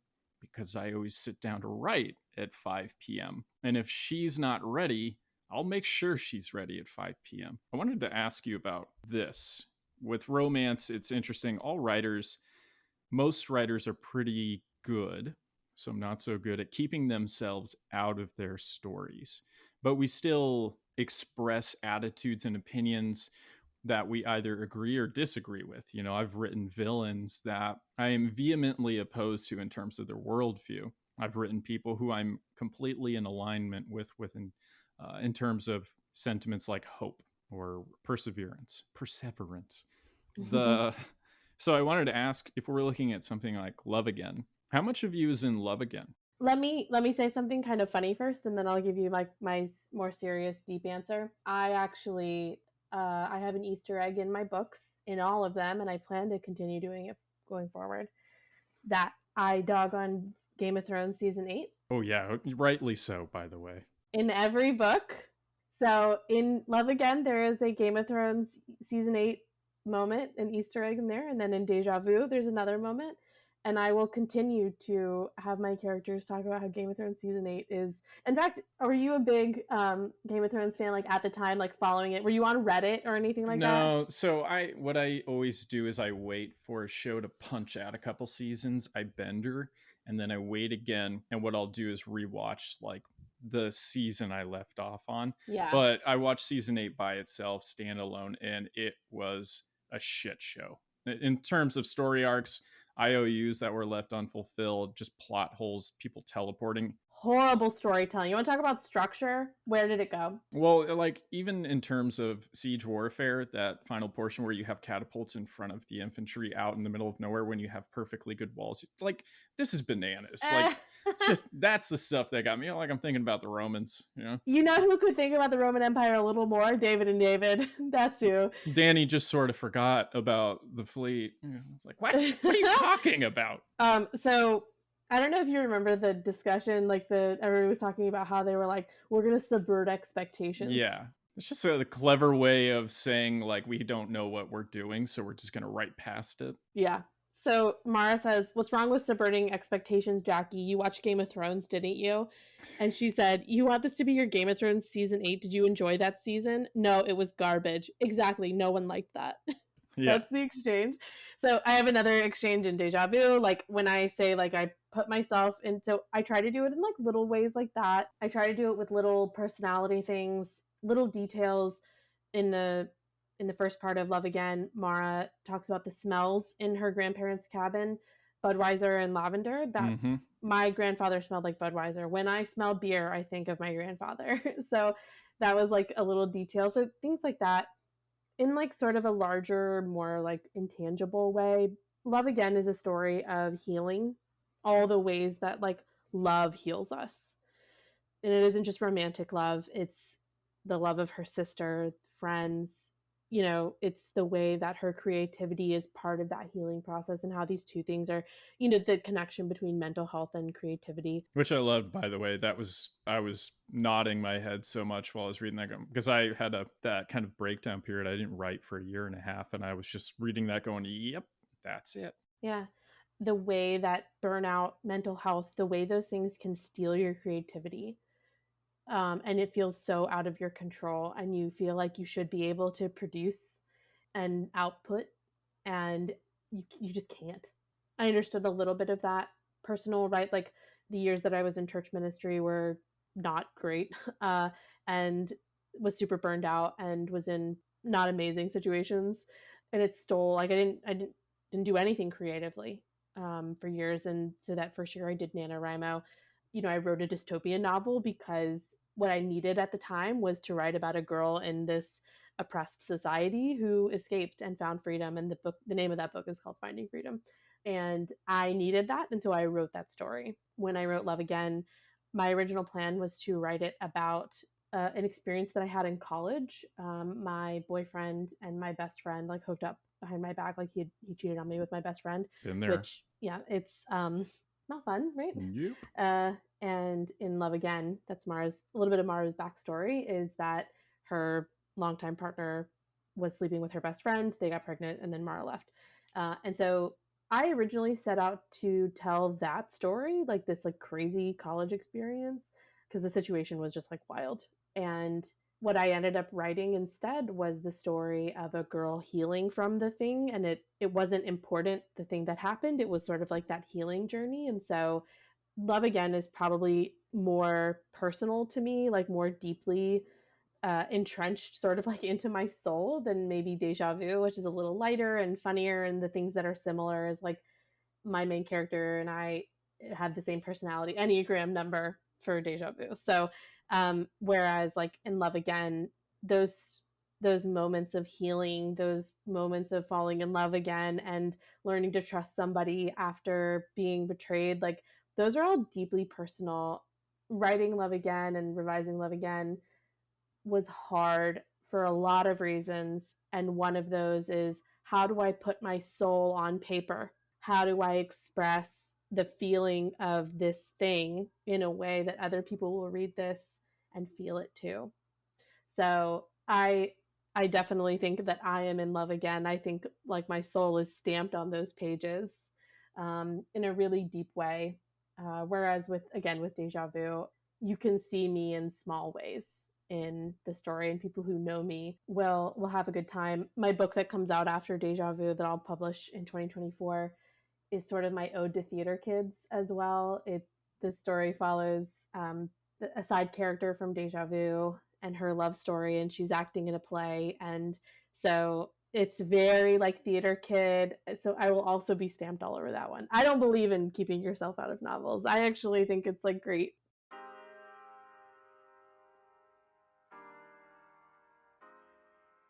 All right. New world.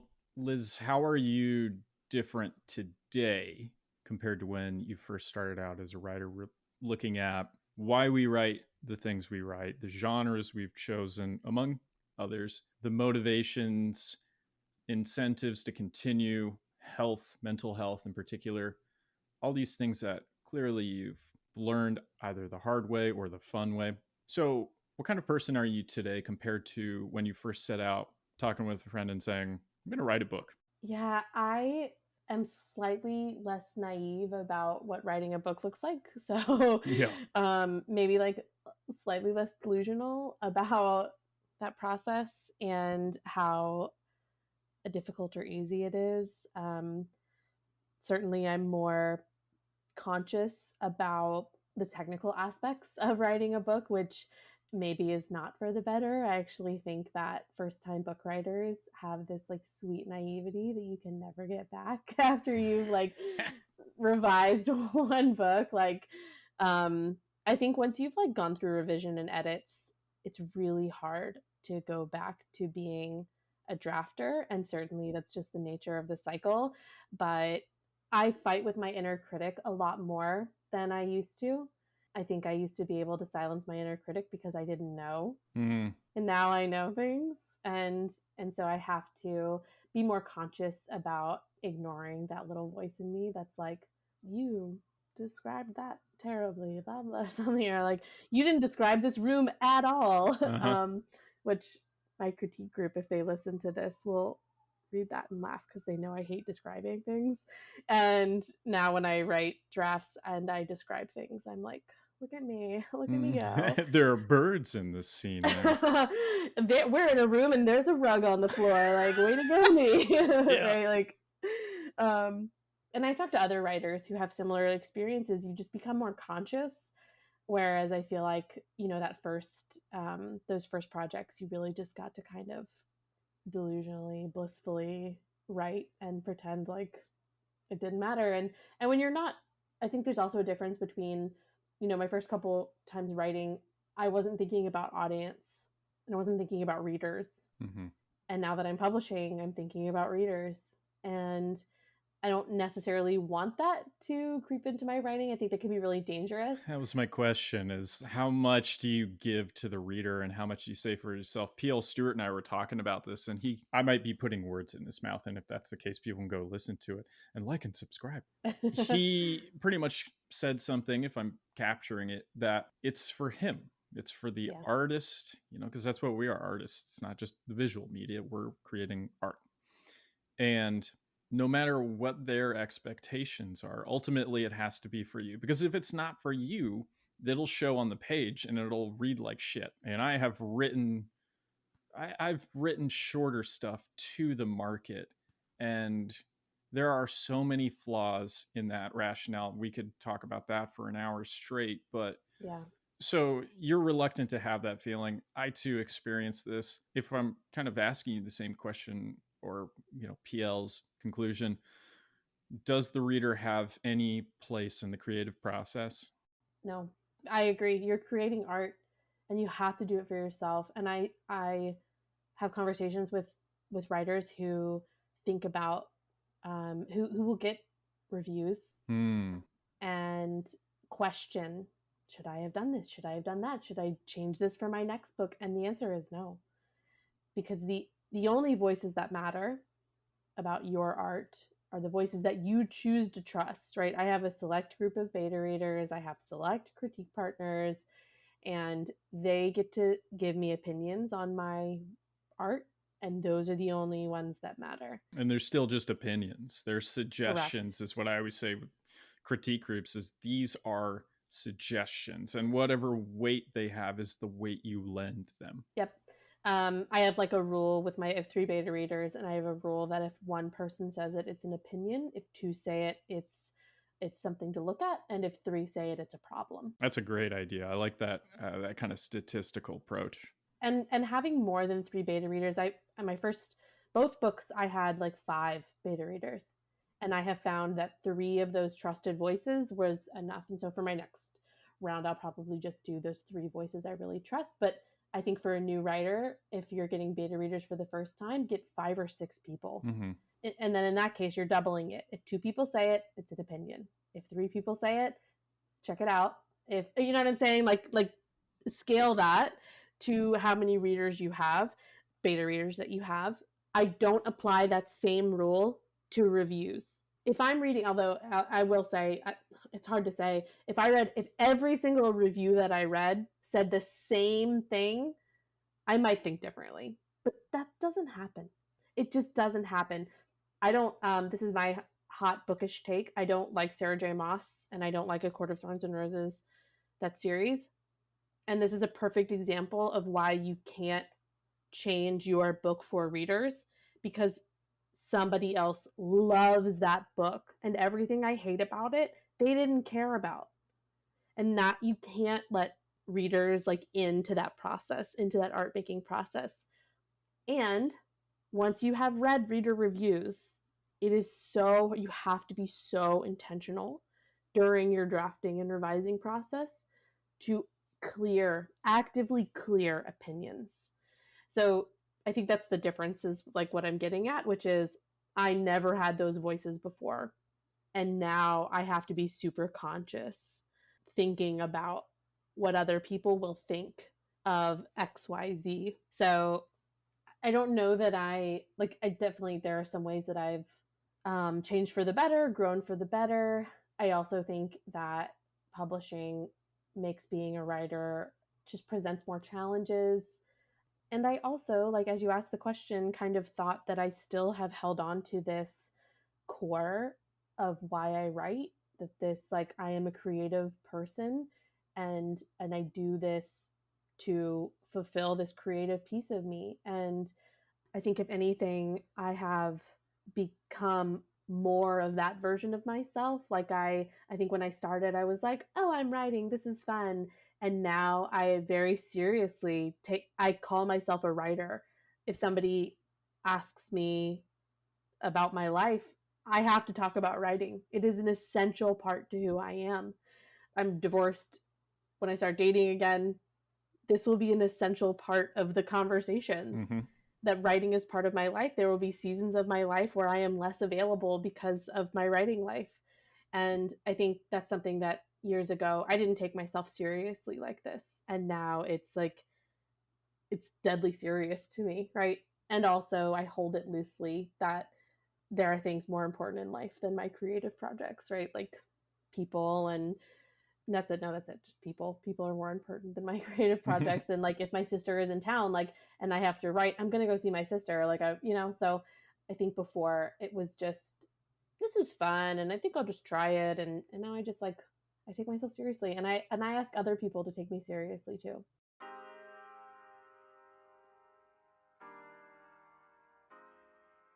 Advice time.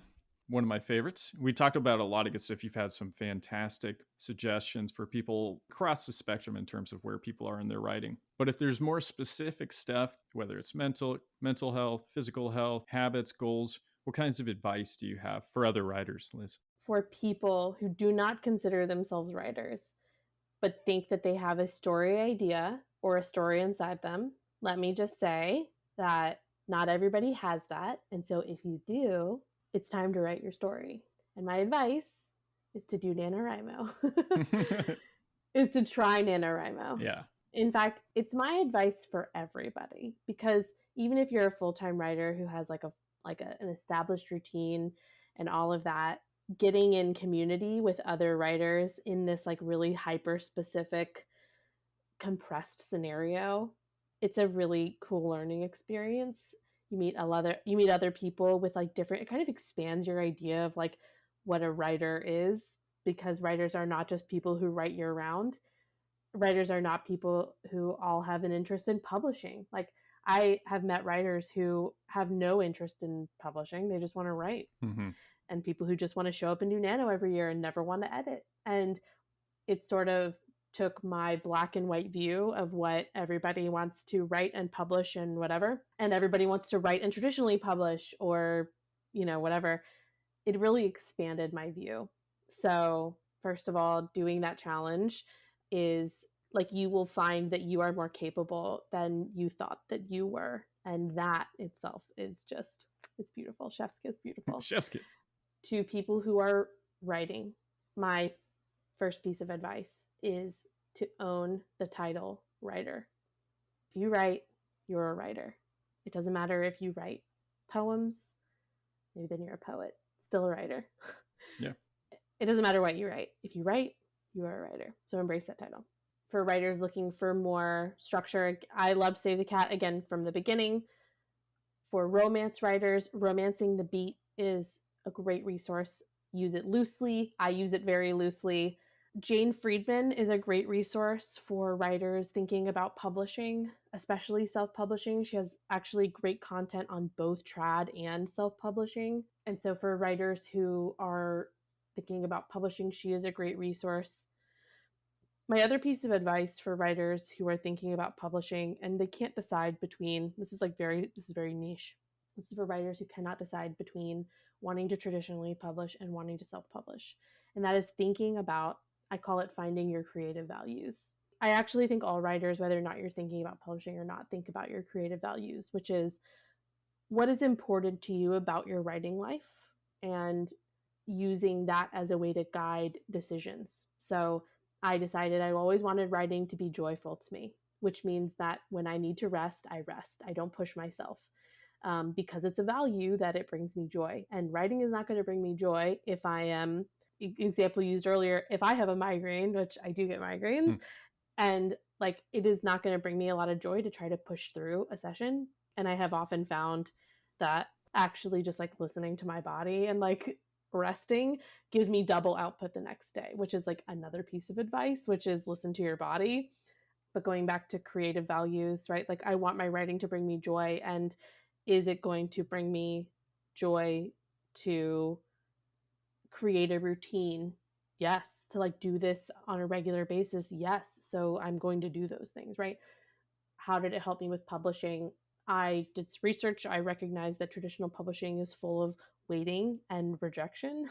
And even if you get yeses on your first try, that's not guaranteed for your whole career, right? Rejection is inevitable in self and traditional publishing. So, but the rejection and all the waiting for other people to decide if they want to publish your book, all this stuff, that did not sound joyful to me. And so I said, I want to publish, and I'm going to take the route that aligns with my creative values. So I always encourage any writers, whether you want to publish or not, to decide what is important to me about my writing life. Is it just that I do it? Is it just that I show up every year for NaNoWriMo? Is it that I create a routine to have writing be in my life daily? But like deciding what place you want, like being intentional about the role that this huge thing is playing in your life, I think it's important. I think it's especially important for people who want to publish, but I think it's important for any creative to kind of think about that.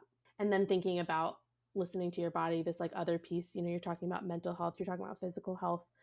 I think being a creative, you have a unique access to your intuition that can sort of permeate through other aspects of your life.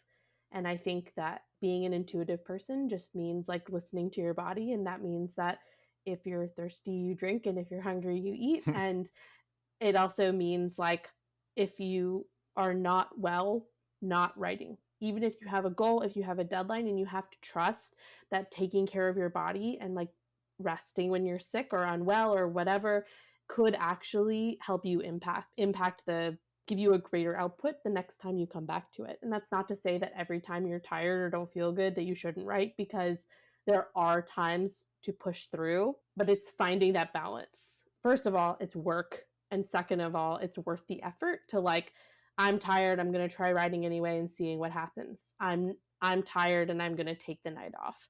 And finding that balance is actually challenging. So my other piece of advice with that is I have a prop that I know this is a podcast, so only you will see, but it's like a notebook. And my notebook has a calendar for my goals.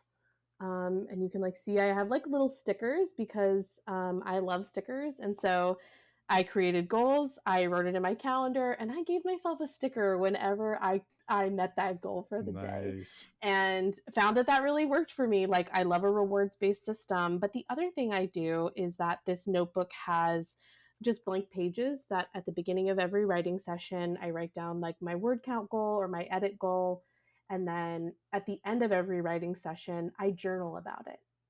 And so I journal if I was tired, I journal if it went well. And what I can do is sort of find patterns by logging what I do. So I actually love this advice for new writers, which is write down your experience every day of like writing and see if you can find your own routine that works for you. So essentially, like I have opening, I don't know if you've ever worked in a restaurant, but you have like opening jobs and closing jobs. And so at the beginning of every writing session, which a lot of people give this advice about like ritual, some people will light a candle before they write. I sit down and I like open my journal, I date it, I review my goals.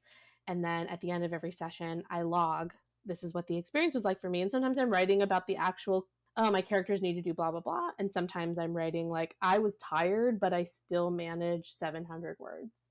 And paying attention in that like really tangible way helped me understand and continues to help me understand my process and what works best for me. So, I mean, when I'm especially like that quote unquote tech week during Nano, I make meals that I put in the freezer. I have just like food available. One of the other things I do is that I will be intentional about like, I work from home, so I have to be really intentional about my space. So I will finish for the day, go to my kitchen, cook a meal, and then sit down and my writing time is like 7 o'clock. So until 7 o'clock, I don't do writing things, and I make myself a meal and I eat that meal and I watch a little TV, and I'm creating balance within every day. So it doesn't feel like every day is just writing all the time. And during Nano, that's a little compressed, but it's still totally possible to like start writing at 7 o'clock and be done by 9 o'clock every day. Like setting those boundaries, eating a meal before you sit down to write, meal prepping for so you don't have to cook, whatever works for you. I think it's just like important to nourish yourself like physically, right? Because it's very easy to just like eat some popcorn while you're like writing and like between scenes. Um, the other piece, I just checked the sheet. Oh my gosh, get a community. Like, even if you only have one friend, like, I think this is something else, like growth wise, like the writer I am now versus the writer I was. I'm so sorry, I did my first NaNoWriMo solo. My second one I was an ML for. You know what? I did do two NaNoWriMo. I did a NaNoWriMo in 2016, but the book that I wrote was so garbage that I don't talk about this. I actually like don't talk about that Nano because the book that I wrote, I got 50,000 words. It was not a full book, and it was supposed to be some kind of Wizard of Oz retelling, but it's going to live in the obscurity of my hard drive for the rest of my life, and nobody will ever see it. Yeah. But I did them solo, and now I told you, I've mentioned her multiple times. Sheila's my writing wife is what we call each other. We literally text like every day about writing. We talk about our books and we work on projects together. We actually meet every Wednesday night on Zoom and write together. And you've got an accountability buddy. Yeah, she's editing right now. I'm plotting, so she's helping me plot. And even if we don't, like, sometimes I'm just working on a publishing thing where she's working on writing her blurb, or you know what I mean? Like, we meet that every Wednesday to write. I cannot recommend enough that people have a group, a single person, anything. Community is so, so important. When I was in that critique group with Josh, that's how we met, is through NaNoWriMo, and then we were in the critique group together. It's accountability. It's signaling to yourself that you take yourself seriously. You're talking about this thing that means so much to you with like other people. I actually think that having a community also does wonders for your mental health, because so many parts of the writing and revising process are hard. And being able to text somebody else who's doing the same thing, and I'm like, I'm struggling today, and they're like, I feel you. Yeah. It's so important. And especially if you have somebody who's in similar, spaces as you, like Sheila and I have both put out one book each, and I just put out a second one. She's putting out her second one soon.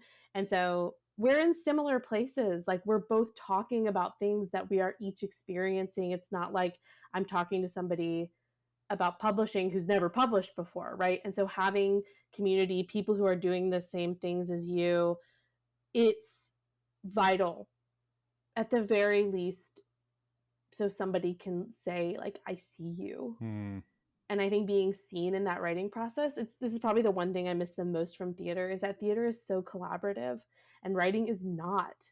And I don't work as well like alone. I don't plot very much, so I am actually plotting my Nano novel this year, which, again, for people who know me, like, they should be sitting down when they hear that sentence, because they know that is just not my vibe.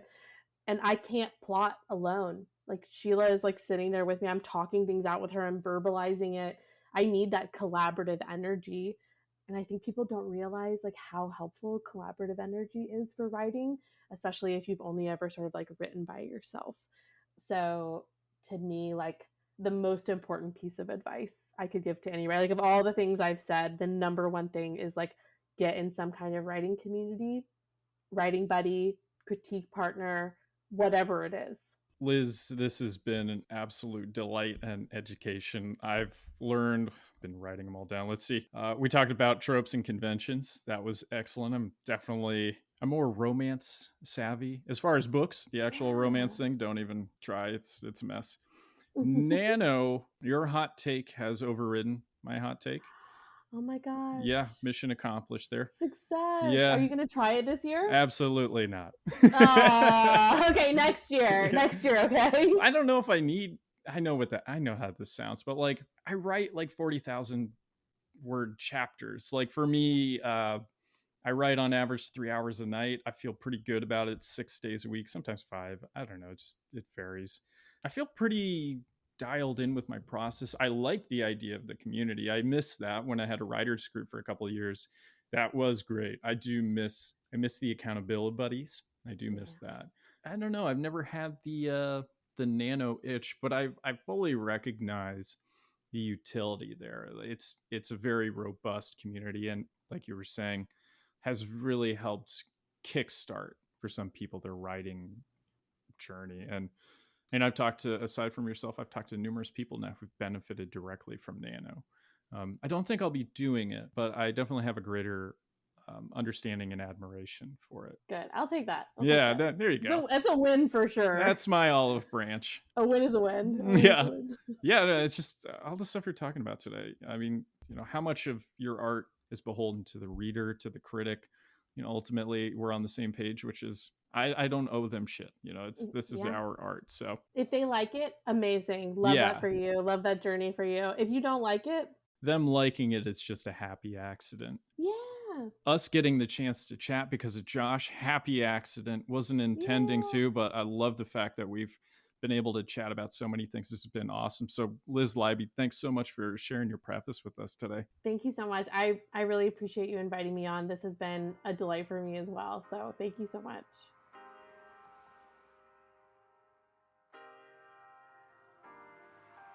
And there you have it, Liz Leiby's preface. Awesome conversation. As I mentioned, an education for me front to back. Had preconceived notions, a lot of them misplaced and mostly informed by my experience working at a Barnes & Noble and how the romance section, my cat is annihilating toys again. For real, son. I'm doing something important. I'm an author. Anyway, I was at a Barnes & Noble and the romance section would get annihilated when we release all the new releases, the street dates. And I always thought it was fascinating. And I thought, man, there's really something here. And I don't know what it is, but me being young, I was 30. I wasn't young. I just had all my preconceived notions. So it was really cool talking to Liz and having her dispel those for me. Hey, if you're interested in starting a novel, if you want to just take a shot, all the stuff Liz talked about with NaNoWriMo, get on it. And don't wait until November to start doing research. Contact Liz. She's at Liz Leiby Author on Instagram and Twitter. I'm sure she'd be happy to give you some info. It's a thriving community and they sound so supportive. I think a younger Sam would have been more likely to check this sort of thing out. But now I'm just a grizzled old man. I'm done changing. I'm Gran Torino at this point. Sorry. Anyway, I did appreciate Liz shifting my paradigm on nano. I really did have, once again, a lot of preconceived notions misplaced. It's one of the reasons I started the pod, among a couple others. I wanted to hear other people's takes, even if it was from people in the same genre as what I was writing at that moment. So having folks on like Liz has been total education. I know I keep saying that, but it's absolutely true. Didn't talk as much about cheese as I would have liked, but life is about compromise. It can't all be Gouda.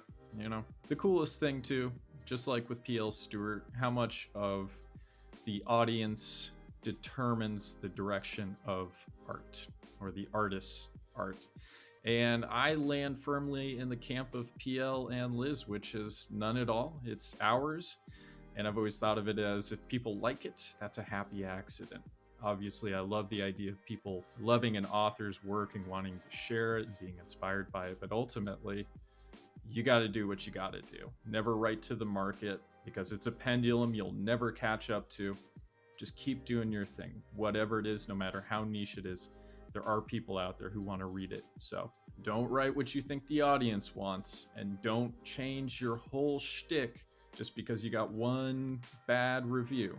Do your thing. And like Liz suggested, if there's a statistical significance to the shtick talking, then maybe there's something to it. But ultimately, it's your art. Stick with it. And stick with Liz Leiby Author on Instagram and Twitter. These transitions, baby, they're just getting... Oh, I've tried to think of a cheese pun. I don't know. Liz hit me up on Twitter with a cheese pun for that moment. Thanks for listening. You can check me out, Sam Hale, Instagram, Twitter, Facebook.